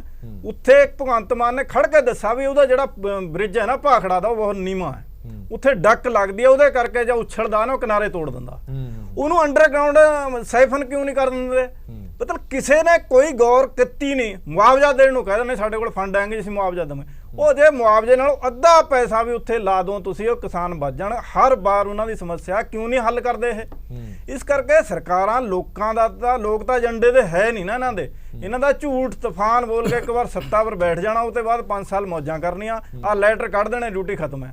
ਹੁਣ ਲੈਟਰ ਕੱਢ ਕੇ ਡੀਸੀ ਅੱਗੇ ਤੇ ਕਹਿ ਦਿੰਦੇ ਸਾਨੂੰ ਕਿਆ ਪੈਸੇ ਭੇਜੇ, ਅਸੀਂ ਕਿਆ ਪ੍ਰਬੰਧ ਕਰੀਏ? ਸੰਗਰੂਰ ਵਾਲੇ ਡੀਸੀ ਨੇ ਕਹਿ ਦਿੱਤਾ। ਚੰਗੀ ਤਰ੍ਹਾਂ ਯਾਦ ਹੈ ਕਿ ਸੰਗਰੂਰ ਦੇ ਡੀਸੀ ਦੀ ਪ੍ਰੈਸ ਦੇ ਵਿੱਚ ਵੀ ਇੱਕ ਬਾਈਟ ਆਈ ਸੀਗੀ ਕਿ ਮੈਂ ਇੰਨੇ ਪੈਸੇ ਮੰਗੇ ਸੀ ਇੰਤਜ਼ਾਮਾਂ ਲਈ, ਉਹ ਪੈਸਾ ਦਿੱਤਾ ਹੀ ਨਹੀਂ। ਜੇ ਦਿੱਤਾ ਹੁੰਦਾ ਤਾਂ ਸ਼ਾਇਦ ਇੰਨਾ ਨੁਕਸਾਨ ਹੁੰਦਾ ਵੀ ਨਾ ਜਿੰਨਾ ਹੁਣ ਮਲਟੀਪਲਾਈ ਕਰਕੇ ਕਿੰਨਾ ਨੁਕਸਾਨ ਹੋ ਗਿਆ। ਠੇਰੀ ਸਾਹਿਬ ਕੁਝ ਐਡ ਆਨ ਕਰਨਾ ਚਾਹੁੰਦੇ? ਫਿਰ ਇਹਦਾ ਮੈਂ ਇਹੀ ਕਹਿਣਾ ਚਾਹੁੰਦਾ ਸੀ ਜੀ ਵੀ ਸੰਗਰੂਰ ਦੇ ਡੀਸੀ ਸਾਹਿਬ ਦਾ ਬਿਆਨ ਹੈ ਇੱਕ ਦਿਨ ਪਹਿਲਾਂ ਕਿ ਮੈਂ 25 ਲੱਖ ਰੁਪਇਆ ਮੰਗਿਆ ਸੀ ਆਪਣੇ ਏਰੀਏ 'ਚ ਵੱਧ ਤਕੜਾ ਕਰਨ ਨੂੰ। ਉਹ 25 ਲੱਖ ਦਿੱਤਾ ਨਹੀਂ ਗਿਆ ਤੇ ਦੂਜੇ ਦਿਨ ਕਾਂਗੜ ਸਾਹਿਬ ਚਲੇ ਗਿਆ ਉੱਥੇ ਦੇਖਣ। ਕਾਂਗੜ ਸਾਹਿਬ ਕਹਿੰਦੇ ਆ ਕਿ ਅਸੀਂ ਤਾਂ ਜਦੋਂ ਸਵਾਲ ਕੀਤਾ ਗਿਆ ਉਹਨਾਂ ਨੂੰ ਕਿ ਤੁਸੀਂ ਪ੍ਰਬੰਧ ਨਹੀਂ ਕੀਤੇ, ਕਾਂਗੜ ਸਾਹਿਬ ਕਹਿੰਦੇ ਆ ਅਸੀਂ ਤਾਂ ਪਹਿਲਾਂ ਸਾਰੇ ਹੀ ਪ੍ਰਬੰਧ ਮੁਕੰਮਲ ਕੀਤੇ ਹੋਏ ਆ। ਜਦੋਂ ਕੋਈ ਪੈਸਾ ਹੀ ਨਹੀਂ ਮਿਲਿਆ, ਡੀਸੀ ਸਾਹਿਬ ਕੋਲ ਬੈਠੇ ਆ, ਕਿਸ ਤਰੀਕੇ ਨਾਲ ਹੋ ਗਏ? ਉਹ ਮਜਬੂਰ ਹੈ, ਡੀਸੀ ਸਾਹਿਬ ਮਜਬੂਰ ਆ, ਕੋਲ ਬੋਲ ਨਹੀਂ ਸਕਦਾ। ਜਦ ਇੱਕ ਦਿਨ ਪਹਿਲਾਂ ਕਹਿੰਦਾ ਕੋਈ 25 ਲੱਖ ਨਹੀਂ ਮਿਲਿਆ ਤੇ ਮਿਨਿਸਟਰ ਸਾਹਿਬ ਕਹਿੰਦੇ ਮੇਰੇ ਪ੍ਰਬੰਧ ਪੂਰੇ ਕੀਤੇ ਹੋਏ ਆ ਤੇ ਜੇ ਹੁਣ ਲੋੜ ਹੋਵੇ ਤਾਂ ਮੈਂ 1 ਘੰਟੇ ਵਿੱਚ ਪੈਸੇ ਭੇਜੂਗਾ। ਉਹ ਜਦੋਂ ਕਿਸਾਨਾਂ ਦਾ ਤਾਂ ਲੱਖਾਂ ਕਰੋੜ ਦਾ ਨੁਕਸਾਨ ਹੋ ਗਿਆ, ਉਹ ਪੈਸੇ ਨੂੰ ਬਾਅਦ ਚ ਕਿਸਾਨ ਕੀ ਕਰੂਗਾ? ਜੇ ਪਹਿਲਾਂ 25 ਲੱਖ ਲੱਗ ਜਾਂਦਾ ਤਾਂ ਸੰਗਰੂਰ ਦਾ ਏਰੀਆ ਤਾਂ ਵੱਜ ਜਾਂਦਾ। ਇਹ ਗੱਲਾਂ ਦਿਖਾਵੇ ਦੀਆਂ ਕੱਲ ਤੇ ਕਰਿਆ ਕੁਝ ਨਹੀਂ ਕੈਪਟਨ ਜਾਂਦਾ। ਅਮਰਿੰਦਰ ਸਿੰਘ ਜਦੋਂ ਦੌਰਾ ਕਰਕੇ ਆਏ ਤਾਂ ਲੋਕਾਂ ਦੇ ਵਿੱਚ ਬੜੀ ਨਾਰਾਜ਼ਗੀ ਸੀਗੀ ਕਿ ਕੈਪਟਨ ਸਾਹਿਬ ਨੇ ਨਾ ਸਾਡੀ ਗੱਲ ਸੁਣੀ, ਨਾ ਫਰਿਆਦ ਸੁਣੀ, ਬਸ ਗੇੜਾ ਕੱਟ ਕੇ ਚਲੇ ਗਏ। ਤਰਲੋਚਨ ਸਿੰਘ ਜੀ, ਅਜਿਹੇ ਮੌਕੇ ਦੇ ਵਿੱਚ ਬੜਾ ਜ਼ਰੂਰੀ ਹੁੰਦਾ ਕਿ ਘੱਟੋ ਘੱਟ ਲੋਕਾਂ ਦੀ ਫਰਿਆਦ ਸੁਣੋ, ਉਹਨਾਂ ਨੂੰ ਹੋਰ ਕੁਝ ਨਹੀਂ ਤਾਂ ਘੱਟੋ ਘੱਟ ਹੌਸਲਾ ਦਿੱਤਾ ਜਾਵੇ ਕਿ ਅਸੀਂ ਤੁਹਾਡੇ ਨਾਲ ਖੜੇ ਹਾਂ। ਉਹਨਾਂ ਕਿਸਾਨਾਂ ਦੀ ਘਰਾਂ ਦੇ ਵਿੱਚ ਕਿੰਨੇ ਦਿਨਾਂ ਤੋਂ ਰੋਟੀ ਨਹੀਂ ਪੱਕੀ ਹੈਗੀ ਆ, ਉਹ ਕਿੱਥੋਂ ਗਾਏ ਬਗਾਏ ਉਹਨਾਂ ਦੀ ਮਦਦ ਕੀਤੀ ਜਾ ਰਹੀ ਹੈ। ਅਜਿਹੇ ਹਾਲਾਤਾਂ ਦੇ ਵਿੱਚ ਕਿਸਾਨ ਹੋਰ ਨਿਰਾਸ਼ 'ਚ ਨਹੀਂ ਜਾਊਗਾ। ਔਰ ਦੂਜਾ ਸਵਾਲ ਮੇਰੇ ਲਿਓ, ਜਿਹੜੀਆਂ ਗਿਰਦਾਵਰੀਆਂ ਕੀਤੀਆਂ ਜਾਂਦੀਆਂ ਨੇ ਜਾਂ ਜਿਹੜਾ ਮੁਆਵਜ਼ਾ ਦੇਣ ਦੀ ਗੱਲ ਕੀਤੀ ਜਾਂਦੀ ਹੈ, ਕੀ ਕਦੇ ਅਜਿਹਾ ਹੋਇਆ ਕਿ ਮੁਆਵਜ਼ਾ ਉਨਾ ਮਿਲਿਆ ਹੋਵੇ ਜਿੰਨਾ ਫਸਲ ਤੋਂ ਇਹ ਵੱਟ ਸਕਦਾ ਕਿਸਾਨ? ਸਰ ਪਹਿਲੀ ਗੱਲ ਤੇ ਇਹ ਵੀ ਲੋਕਾਂ ਨੂੰ ਮਿਲਣ ਦੀ ਗੱਲ ਹੈ। ਦੇਖੋ ਸਰਕਾਰ ਕੋਲ ਹਿੰਮਤ ਨਹੀਂ ਵੀ ਲੋਕਾਂ ਨੂੰ ਮਿਲਿਆ ਕਿਵੇਂ ਜਾਵੇ। ਉੱਥੇ ਗਏ ਮੁੱਖ ਮੰਤਰੀ ਸਾਹਿਬ ਗੱਲ ਕਰਕੇ ਆ ਗਏ, ਲੋਕ ਮਿਲਣਾ ਚਾਹੁੰਦੇ ਸੀ। ਮੈਂ ਤਾਂ ਕਹਿੰਦਾ ਵੀ ਜਿਹੜੇ IAS ਅਫਸਰਾਂ ਦੇ ਘੇਰੇ ਚ ਆਈਆਂ ਸਰਕਾਰਾਂ ਆਈਆਂ ਰਹਿੰਦੀਆਂ, ਥੇੜੀ ਸਾਹਿਬ ਨੂੰ ਬੁਲਾ ਲੈਣ ਉੱਥੇ। ਆ ਜਿਹੜੇ 2 ਕਿਸਾਨ ਬੋਲ ਰਹੇ ਸੀ, ਕਿੰਨੀ ਕਲੈਰਿਟੀ ਇਹਨਾਂ 'ਚ, ਕੀ ਪ੍ਰੋਬਲਮ ਹੈ, ਮਤਲਬ ਇਹਨਾਂ ਨੂੰ ਬੁਲਾ ਕੇ ਸਰਕਾਰ ਡਿਸਕਸ ਕਰੇ ਔਰ ਇਹੀ ਹੱਲ ਕੱਢ ਦੇਣਗੇ। IAS ਅਫਸਰਾਂ ਨੇ ਉੱਥੇ ਜਿਹੜੇ AC ਕਮਰਿਆਂ 'ਚ ਬੈਠੇ, ਉਹਨਾਂ ਨੇ ਹੱਲ ਕੀ ਕੱਢਣਾ? ਇਹ ਪ੍ਰੋਬਲਮ ਇਹੀ ਹੈ ਵੀ ਸਰਕਾਰ ਤੇ ਲੋਕਾਂ 'ਚ ਗੈਪ ਆ ਗਿਆ। ਸਰਕਾਰ ਨੂੰ ਪਤਾ ਹੈ ਵੀ ਅਸੀਂ ਜੋ ਕਿਹਾ ਉਹ ਕਰ ਨਹੀਂ ਸਕਦੇ, ਜੋ ਕਹਿਣਾ ਉਹ ਕਰਨਾ ਨਹੀਂਗਾ, ਤੇ ਫਿਰ ਲੋਕਾਂ ਨੂੰ ਇੱਕ ਸਿਸਟਮ ਹੀ ਖਤਮ ਹੋ ਗਿਆ ਵੀ ਜਿਹੜੇ ਵਿਕਟਮ ਨੇ, ਕਿਸਾਨ ਨੇ, ਚਾਹੀਦਾ ਕੀ ਸੀ? ਕਿਸਾਨ ਭਾਵੇਂ ਮੇਲਾ ਲੱਗਾ ਹੁੰਦਾ, ਕਿਸਾਨਾਂ ਨੂੰ ਬੁਲਾਉਂਦੇ, ਕਹਿੰਦੇ ਦੱਸੋ ਯਾਰ ਕੀ ਪ੍ਰੋਬਲਮ ਤੁਹਾਡੀ, ਕਿਵੇਂ ਇਹਦਾ ਹੱਲ ਕਰੀਏ। ਦੂਸਰੀ ਜਿਹੜੀ ਗੱਲ ਹੈ, ਘੱਗਰ ਦਾ ਜਿਹੜਾ ਦੁਖਾਂਤ ਵਾਪਰਿਆ, ਇਹਦੇ 'ਚ ਕਿਵੇਂ ਸਰਕਾਰ ਕੋਈ ਬਚ ਸਕਦੀ ਹੈ? ਅਣਗਹਿਲੀ ਹੈ, ਸਰਕਾਰ ਦੀ ਅਣਗਹਿਲੀ ਹੈ, ਕੰਸਰਨਡ ਜ਼ਿਲ੍ਹੇ ਦੇ ਪ੍ਰਸ਼ਾਸਨ ਦੀ ਅਣਗਹਿਲੀ ਹੈ, ਔਰ ਕੰਸਰਨਡ ਡਿਪਾਰਟਮੈਂਟ ਦੇ ਲੀਡਰਾਂ ਦੀ ਅਣਗਹਿਲੀ ਹੈ, ਔਰ ਅਫਸਰਾਂ ਦੀ ਅਣਗਹਿਲੀ ਹੈ। ਉਹਨਾਂ ਨੂੰ ਜੇ ਪਤਾ ਹੁੰਦਾ, ਉਹਨਾਂ ਨੂੰ ਪਤਾ ਨਹੀਂ ਕਿ ਉਹਨਾਂ ਦਾ ਕੰਮ ਕੀ ਹੈ, ਇੰਜੀਨੀਅਰ ਦਾ ਕੰਮ ਕੀ ਹੈ। ਖਾਸ ਕਰਕੇ ਬਰਸਾਤਾਂ 'ਚ ਉਹਨਾਂ ਨੇ ਦੇਖਣਾ ਵੀ ਕਿੱਥੇ ਕੰਡਾ ਭੁਰਿਆ, ਕਿੱਥੇ ਉਹਨੂੰ ਕੀ ਕਰਨਾ, ਕਿੱਥੇ ਪੱਥਰ ਪਾਉਣਾ। ਪਰ ਮੈਂ ਇਹ ਜਿਹੜੇ ਮੁਆਵਜ਼ੇ ਦੀ ਗੱਲ ਕਰਦੇ, ਕਿਵੇਂ ਇਹਨਾਂ ਦਾ ਕਿਵੇਂ ਹੋ ਜਾਊਗਾ ਹੱਲ, ਤੁਸੀਂ ਦੱਸੋ? ਕਿਸਾਨਾਂ ਦੇ ਜਿੱਥੇ ਪਾਣੀ ਫਿਰ ਗਿਆ, ਸਿਰਫ ਫਸਲ ਨਹੀਂ ਉਹਨਾਂ ਦੀ ਉਜੜੀ, ਉਹਨਾਂ ਦਾ ਤਾਂ ਕਈ ਕੁਛ ਉਜੜ ਗਿਆ, ਉਹਨੂੰ ਕਿਵੇਂ ਬਰਾਬਰ ਕਰਨਗੇ, ਕਿਵੇਂ ਉਸ ਲੈਵਲ ਤੇ ਲਿਆਉਣਗੇ? ਉਹ ਤਾਂ ਪੋਸੀਬਲ ਨਹੀਂ। ਪਰ ਜਿੰਨਾ ਚਿਰ ਮੈਂ ਹਰਪ੍ਰੀਤ ਦੇਖਿਆ, ਸਰਕਾਰਾਂ ਦਾ ਜਿਹੜੇ ਤਜਰਬੇ ਨੇ, ਇਹ ਜਿਹੜੇ ਅਫਸਰਾਂ ਦੀ ਘੇਰਾਬੰਦੀ 'ਚ ਆ ਜਾਂਦੇ ਨੇ ਨਾ, ਔਰ ਅਫਸਰ ਇਸ ਢੰਗ ਨਾਲ ਸ਼ਿਕੰਜੇ 'ਚ ਇਹਨਾਂ ਨੂੰ ਫਸਾਉਂਦੇ ਨੇ, ਇਹਨਾਂ ਨੂੰ ਕਿਸਾਨ ਵੀ ਮਾੜੇ ਲੱਗਣ ਲੱਗ ਪੈਂਦੇ ਆ, ਇਹਨਾਂ ਨੂੰ ਮੁਲਾਜ਼ਮ ਵੀ ਮਾੜੇ ਲੱਗਣ ਲੱਗ ਪੈਂਦੇ ਆ, ਜਿਹੜੇ ਨਾਅਰੇ ਲਾਉਂਦੇ ਮਾੜੇ ਲੱਗਣ ਲੱਗ ਜਾਂਦੇ। ਮੈਂ ਐਗਜ਼ਾਮਪਲ ਦੇਣੀ ਚਾਹੁੰਦਾ, ਪੰਜਾਬ ਦੇ IAS ਅਫਸਰ, ਪੰਜਾਬ ਦਾ ਵਿੱਤ ਸਕੱਤਰ, ਪੰਜਾਬ ਦੇ ਹੋਰ ਜਿਹੜੇ ਸੈਕਟਰੀ ਨੇ, ਉਹ ਕੈਪਟਨ ਸਾਹਿਬ ਨੂੰ ਐਡਵਾਈਸ ਕਰਦੇ ਨੇ ਵੀ ਜੇ ਪੰਜਾਬ ਦੇ ਮੁਲਾਜ਼ਮਾਂ ਤੇ ਪੈਨਸ਼ਨਾਂ ਨੂੰ DA ਦੇ ਦਿੱਤਾ, ਅਸੀਂ ਮਾਰੇ ਜਾਵਾਂਗੇ, ਸਾਡੇ ਕੋਲ ਖਜ਼ਾਨੇ 'ਚ ਪੈਸੇ ਹੈ ਨਹੀਂ। ਦੂਸਰੇ ਪਾਸੇ ਪਿਛਲੀ ਬਾਦਲ ਸਰਕਾਰ ਨੇ ਫੈਸਲਾ ਕੀਤਾ ਸੀ ਵੀ ਜੇ ਮੁਲਾਜ਼ਮਾਂ ਲਈ ਪੈਸੇ ਹੈ ਨਹੀਂ DA ਲਈ, ਤੇ IAS ਤੇ IPS ਅਫਸਰਾਂ ਲਈ ਵੀ ਪੈਸੇ ਹੈ ਨਹੀਂ। ਜਿਹੜੇ ਮੁੱਖ ਮੰਤਰੀ ਨੂੰ ਇਹ ਸਲਾਹ ਦਿੰਦੇ ਨੇ ਵੀ ਜੇ DA ਦੇ ਦਿੱਤਾ ਤੇ ਸਰਕਾਰ ਖਤਮ ਹੋ ਜੂਗੀ, ਉਹਨਾਂ ਨੇ ਚੁੱਪ ਚਪੀਤੇ ਆਪਣਾ ਫੈਸਲਾ ਕਰਾ ਲਿਆ। IAS ਤੇ IPS ਅਫਸਰਾਂ ਨੂੰ DA ਉਸੇ ਵੇਲੇ ਮਿਲਦਾ ਹੈ, ਪਰ ਗਰੀਬੀ ਕਿਹਦੇ ਲਈ ਹੈ? ਮੁਲਾਜ਼ਮਾਂ ਲਈ ਹੈ। ਇਹ ਵੀ ਇੱਕ ਕਾਰਨ ਹੈ ਵੀ ਇਹ ਅਫਸਰਸ਼ਾਹੀ ਦੇ, ਮੈਂ ਬੜਾ ਸਪਸ਼ਟ ਹੈ, ਭਾਵੇਂ ਪਿਛਲੀ ਸਰਕਾਰ ਹੋਵੇ ਭਾਵੇਂ ਹੁਣ ਦੀ ਸਰਕਾਰ, ਜਿਹੜੀ ਡਿਸਕਸ਼ਨ ਕਰਨੀ ਹੈ ਮੁੱਖ ਮੰਤਰੀ ਨੇ ਕਰਨੇ ਜਾਂ ਕਿਸੇ ਉੱਚੇ ਮੰਤਰੀ ਸੰਤਰੀ ਨੇ ਕਰਨੀ, ਕਿਉਂ ਨਾ ਉਹ ਕੈਬਨਿਟ 'ਚ ਕੀਤੀ ਜਾਵੇ। ਜਦੋਂ ਤੁਸੀਂ IAS ਅਫਸਰਾਂ ਨਾਲ ਨੀਤੀਆਂ ਬਣਾ ਕੇ ਬਾਹਰ ਨਿਕਲੋਗੇ ਤੇ ਲੋਕਾਂ ਦੇ ਹੱਲ ਹੋ ਹੀ ਨਹੀਂ ਸਕਦੇ, ਸੰਭਵ ਹੀ ਨਹੀਂ। ਜਿਹੜੀ ਧਿਰ ਸੰਬੰਧਤ ਹੈ ਉਹਨੂੰ ਪਤਾ ਵੀ ਨਹੀਂ ਹੁੰਦਾ ਕਿ ਮੇਰੇ ਲਈ ਕੀ ਫੈਸਲਾ ਹੋਇਆ। ਇਸੇ ਲਈ ਬੇਭਰੋਸਗੀ ਔਰ ਭਰੋਸੇਯੋਗਤਾ ਤੇ ਸਵਾਲ ਹੁੰਦਾ। ਮੈਂ ਤੁਹਾਡੇ ਤੋਂ ਜਾਣਨਾ ਚਾਹੁੰਦਾ, ਜਿਹੜੀ ਗੱਲ ਗਰੇਵਾਲ ਸਾਹਿਬ ਮੈਂ ਕਹਿ ਰਿਹਾ ਕਿ ਬੇਭਰੋਸਗੀ ਕਿਸਾਨਾਂ ਦੇ ਵਿੱਚ ਵੀ ਹੈਗੀ ਹੈ, ਮੁਲਾਜ਼ਮਾਂ ਦੇ ਵਿੱਚ ਵੀ ਹੈਗੀ ਹੈ, ਅਧਿਆਪਕਾਂ ਦੇ ਵਿੱਚ ਵੀ ਹੈਗੀ ਹੈ, ਕਿਵੇਂ ਬੇਭਰੋਸਗੀ ਖਤਮ ਹੋ ਸਕਦੀ ਹੈ? ਨਾ ਸਿਰਫ ਇੱਕ ਸਰਕਾਰ ਦੇ ਪ੍ਰਤੀ, ਮੈਂ ਲੀਡਰਸ਼ਿਪ ਦੀ ਗੱਲ ਕਰ ਰਿਹਾ। ਜਦੋਂ ਐਡੇ ਵੱਡੇ ਵਾਅਦੇ ਕਰ ਦਿੱਤੇ ਜਾਂਦੇ ਹੋ, ਮੈਂ ਨਿਚੋੜ ਤੇ ਲੈ ਕੇ ਆ ਰਿਹਾ, ਭਾਵੇਂ ਉਹ ਕਿਸਾਨ ਕਰਜ਼ ਦੀ ਗੱਲ ਹੋਵੇ ਜਾਂ ਜਿਸ ਤਰ੍ਹਾਂ ਹੁਣ ਗਿਰਦੌਰੀਆਂ ਦੀ ਗੱਲ ਹੋਵੇ, ਮੁਆਵਜ਼ੇ ਦੀ ਗੱਲ ਹੋਵੇ, ਜਦੋਂ ਵਾਅਦੇ ਤੁਹਾਡੇ ਏਡੇ ਵੱਡੇ ਹੋ ਗਏ, ਉਹ ਵਾਅਦੇ ਤੁਹਾਡੇ ਪੂਰੇ ਨਹੀਂ ਹੋਏ, ਤਾਂ ਐਡੀ ਵੱਡੀ ਬੇਭਰੋਸਗੀ ਤੁਹਾਡੇ ਪ੍ਰਤੀ ਪੈਦਾ ਹੋ ਗਈ, ਉਹ ਭਰੋਸਾ ਦੁਬਾਰਾ ਕਿਵੇਂ ਕਾਇਮ ਹੋ ਸਕਦਾ? ਗੱਲ ਇਹ ਹੈ ਕਿ ਪੋਲੀਟੀਸ਼ੀਅਨ ਜਿਹੜੇ ਆ ਜਦੋਂ ਵੋਟ ਦੇ ਲਈ ਕੰਮ ਕਰਦੇ ਆ ਨਾ, ਉਸ ਵੇਲੇ ਝੂਠੇ ਵਾਅਦੇ ਕਰਦੇ ਆ, ਤੇ ਇਹ ਕੈਪਟਨ ਅਮਰਿੰਦਰ ਸਿੰਘ ਦੀ ਸਰਕਾਰ ਉਸੇ ਚੀਜ਼ ਨਾਲ ਬਣੀ ਹੈ। ਤੇ ਜਦੋਂ ਬੁਨਿਆਦ ਹੀ ਗਲਤ ਰੱਖੀ ਜਾਵੇ ਉਹਦੇ ਤੇ ਇਮਾਰਤ ਬੁਲੰਦ ਨਹੀਂ ਕਦੇ ਵੀ ਹੋਇਆ ਕਰਦੀ। ਇਸ ਕਰਕੇ ਸਰਕਾਰ ਜੇ ਅਸੀਂ ਸੋਚੀ ਕਿ ਪੰਜਾਬ ਦੇ ਆਵਾਮ ਦਾ ਭਲਾ ਕਰੇਗੀ, ਇਹਦੇ ਚ ਨੌਜਵਾਨ ਜਿਹੜੇ ਆ ਉਹ ਪਰੇਸ਼ਾਨ ਨੇ, ਔਰ ਨੌਜਵਾਨ ਕੁਛ ਤਾਂ ਨਸ਼ਿਆਂ 'ਚ ਜਾ ਰਹੇ ਆ, ਕੁਛ ਵਿਦੇਸ਼ਾਂ 'ਚ ਜਾ ਰਹੇ ਆ, ਸਾਡੀ ਜਵਾਨੀ ਖਤਮ ਹੋ ਰਹੀ ਹੈ, ਔਰ ਉਹਨਾਂ ਨਾਲ ਵੀ ਝੂਠੇ ਵਾਅਦੇ ਕੀਤੇ, ਇੱਥੇ ਰੁਜ਼ਗਾਰ ਨਹੀਂ ਹੈ ਇਸ ਕਰਕੇ ਜਾ ਰਹੇ ਆ। ਔਰ ਦੂਸਰੇ ਪਾਸੇ ਜਿਹੜੇ ਮੁਲਾਜ਼ਮ ਨੇ ਉਹਨਾਂ ਦੀ ਦਸ਼ਾ ਇਹਨਾਂ ਨੇ ਦੱਸਤੀ ਕਿ ਉਹਨਾਂ ਲਈ ਕੀ ਨੀਤੀ ਹੈ ਇਹਨਾਂ ਦੀ, ਉਹ ਵੀ ਦੁਖੀ ਨੇ ਔਰ ਸੜਕਾਂ ਤੇ ਨੇ ਇਸ ਵੇਲੇ, ਉਹਨਾਂ ਨਾਲ ਵੀ ਝੂਠੇ ਵਾਅਦੇ ਕੀਤੇ। ਔਰ ਕਿਸਾਨ ਜਿਹੜਾ ਹੈਗਾ ਉਹ ਅਲੱਗ ਪਰੇਸ਼ਾਨ ਆ, ਕਿਸਾਨਾਂ ਨਾਲ ਤਾਂ ਝੂਠਾ ਵਾਅਦਾ ਸਾਰਾ ਹੀ ਸਾਹਮਣੇ ਆ ਗਿਆ, ਔਰ ਆ ਹੁਣ ਜਿਹੜਾ ਮੁਆਵਜ਼ਾ ਉਹਨਾਂ ਨੂੰ ਇਹ ਵੀ ਨਹੀਂ ਮਿਲਣਾ। ਔਰ ਇਹਦੇ 'ਚ ਮੈਂ ਇੱਕ ਚੀਜ਼ ਤੁਹਾਨੂੰ ਹੋਰ ਦੱਸ ਦਿੰਦਾ ਕਿ ਆ ਜਿਹੜਾ ਘੱਗਰ ਦੀ ਮਾਰ ਪੈ ਰਹੀ ਹੈ ਨਾ ਜੀ, ਇਹ ਬਹੁਤ ਲੰਬੇ ਸਮੇਂ ਤੋਂ ਪੈ ਰਹੀ ਹੈ। ਜਿਹੜੇ 80 ਪਿੰਡ ਨੇ ਉਹ ਖਨੌਰੀ, ਲਹਿਰਾ, ਆਂਦਾਣਾ ਵਗੈਰਾ, ਉਹ ਸਾਰੇ ਮੁਣਕ, ਇਹ ਇਸੇ ਕਰਕੇ ਉੱਥੇ ਜ਼ਿਆਦਾ ਆਤਮ ਹੱਤਿਆ ਹੁੰਦੀਆਂ ਨੇ, ਉੱਥੇ ਸਨ 80 ਤੋਂ ਹੋ ਰਹੀਆਂ ਨੇ। ਸਰਦਾਰ ਇੰਦਰ ਸਿੰਘ ਜੀਤ ਸਿੰਘ ਜੇਜੀ ਜਿਹੜੇ ਸੀ ਰਿਟਾਇਰਡ ਐਸਪੀ, ਉਹ ਵੀ ਕੰਮ ਕਰਦੇ ਰਹੇ, ਅਸੀਂ ਵੀ ਉੱਥੇ ਕਰ ਰਹੇ ਹਾਂ 80 ਤੋਂ। ਤੇ ਉੱਥੇ ਦੇ ਲੋਕਾਂ ਦੀ ਹਾਲਤ ਇਸੇ ਕਰਕੇ ਜ਼ਿਆਦਾ ਖਰਾਬ ਹੈ। ਇਹ ਵਨ ਆਫ ਦਾ ਰੀਜ਼ਨ ਹੈ, ਇੱਕ ਕਾਰਨ ਹੈ। ਹਾਂ, ਉਹਦੇ ਨਾਲ ਕਿਸੇ ਪੋਲੀਟੀਸ਼ੀਅਨ ਨੇ ਵੀ ਅੱਜ ਤੱਕ, ਬੀਬੀ ਰਜਿੰਦਰ ਕੌਰ ਪੱਠਲ ਉੱਥੋਂ CM ਰਹੇ, ਬਾਕੀ ਵੀ ਸਾਰੇ ਲੀਡਰ ਰਹੇ, ਮੈਂ ਨਾਂ ਸਾਰਿਆਂ ਦੇ ਨਹੀਂ ਲੈਂਦਾ, ਤੇ ਉਹਨਾਂ ਨੇ ਕਿਸੇ ਨੇ ਵੀ ਇਸ ਤਰਫ ਸਮੱਸਿਆ ਦੀ ਤਰਫ ਧਿਆਨ ਨਹੀਂ ਦਿੱਤਾ। ਕਿਸਾਨ ਦੀ ਜਿਹੜੀ ਸਮੱਸਿਆ ਉਹਦਾ ਵੀ ਹੱਲ ਹੋ ਸਕਦਾ ਪੰਜਾਬ ਦੇ ਅੰਦਰ, ਜੇ ਚਾਹੁੰਦੇ ਅਸੀਂ ਇੱਕ ਮੰਡੀ ਵਿਵਸਥਾ ਸਭ ਤੋਂ ਵਧੀਆ ਅਗਰ ਸੀਗੀ ਤਾਂ ਪੰਜਾਬ ਦੀ ਡਿਵੈਲਪ ਹੋਈ ਸੀ, ਪਰ ਉਸ ਤੋਂ ਬਾਅਦ ਨਾ ਸਬਜ਼ੀਆਂ ਦੇ ਲਈ ਤੇ ਨਾ ਬਦਲਵੀਆਂ ਫਸਲਾਂ ਦੇ ਲਈ, ਜਦੋਂ ਕਿਸਾਨ ਦੀ ਫਸਲ ਰੁਲਣੀ ਆ ਫਿਰ ਅਸੀਂ ਕਿਸ ਤਰ੍ਹਾਂ ਨਾਲ ਕਹਿ ਸਰਕਾਰਾਂ ਦੀ ਜ਼ਿੰਮੇਵਾਰੀ ਹੁੰਦੀ ਹੈ ਫਸਲੇ ਵਿਭਿੰਨਤਾ ਲੈ ਕੇ ਆਓ। ਹਾਂ, ਇਸੇ ਕਰਕੇ ਮੈਂ ਇਹ ਕਹਿਣਾ ਕਿ ਜੋ ਅੱਜ ਪੰਜਾਬ 'ਚ ਜ਼ਮੀਨ ਦੇ ਪਾਣੀ ਦੀ ਸਮੱਸਿਆ, ਉਹਦੇ ਤਰਫ ਵੀ ਕਿਸੇ ਦਾ ਧਿਆਨ ਨਹੀਂ, ਉਹਦੇ ਲਈ ਕੋਈ ਸਟੈਪਸ ਨਹੀਂ ਚੱਕੇ ਜਾ ਰਹੇ। ਔਰ ਦੂਸਰਾ ਜਿਹੜੇ ਪੋਲੀਟੀਸ਼ੀਅਨ ਨੇ, ਮੈਂ ਇੱਕ ਚੀਜ਼ ਹੋਰ ਕਹਿਣਾ, ਜਿੰਨੇ ਵੀ ਅਸੀਂ ਪਹਿਲਾਂ ਵੀ ਗੱਲ ਕਰ ਰਹੇ ਸੀ, ਆ ਪੰਚਾਇਤਾਂ ਦੇ ਜਿਹੜੇ ਸਰਪੰਚ ਵਗੈਰਾ ਹੁੰਦੇ ਆ, ਜਿੰਨੇ ਹੁੰਦੇ ਆ, ਜਦੋਂ ਮੌਕਾ ਆਉਂਦਾ ਨਾ ਦੂਸਰੀ ਸਰਕਾਰ ਆਉਣ ਲੱਗਦੀ ਹੈ, ਉਹਨਾਂ ਨੂੰ ਪਤਾ ਲੱਗੇ, ਉਹ ਪਹਿਲਾਂ ਹੀ ਛਾਲਾਂ ਮਾਰ ਕੇ ਭੱਜ ਜਾਂਦੇ ਆ। ਉਹ ਕਿਉਂ ਭੱਜ ਜਾਂਦੇ ਆ? ਜਿਹੜੀ ਕਰਪਸ਼ਨ ਕੀਤੀ ਹੁੰਦੀ ਹੈ ਵੀ ਉਹਦੇ ਤੋਂ ਬਚਾਂਗੇ, ਸਾਨੂੰ ਜੇਲ੍ਹ ਨਾ ਦੇਖਣੀ ਪਵੇ, ਔਰ ਲੈਣ ਵਾਲੀਆਂ ਪਾਰਟੀਆਂ ਫਾਇਦੇ ਲਈ ਲੈ ਲੈਂਦੀਆਂ ਨੇ।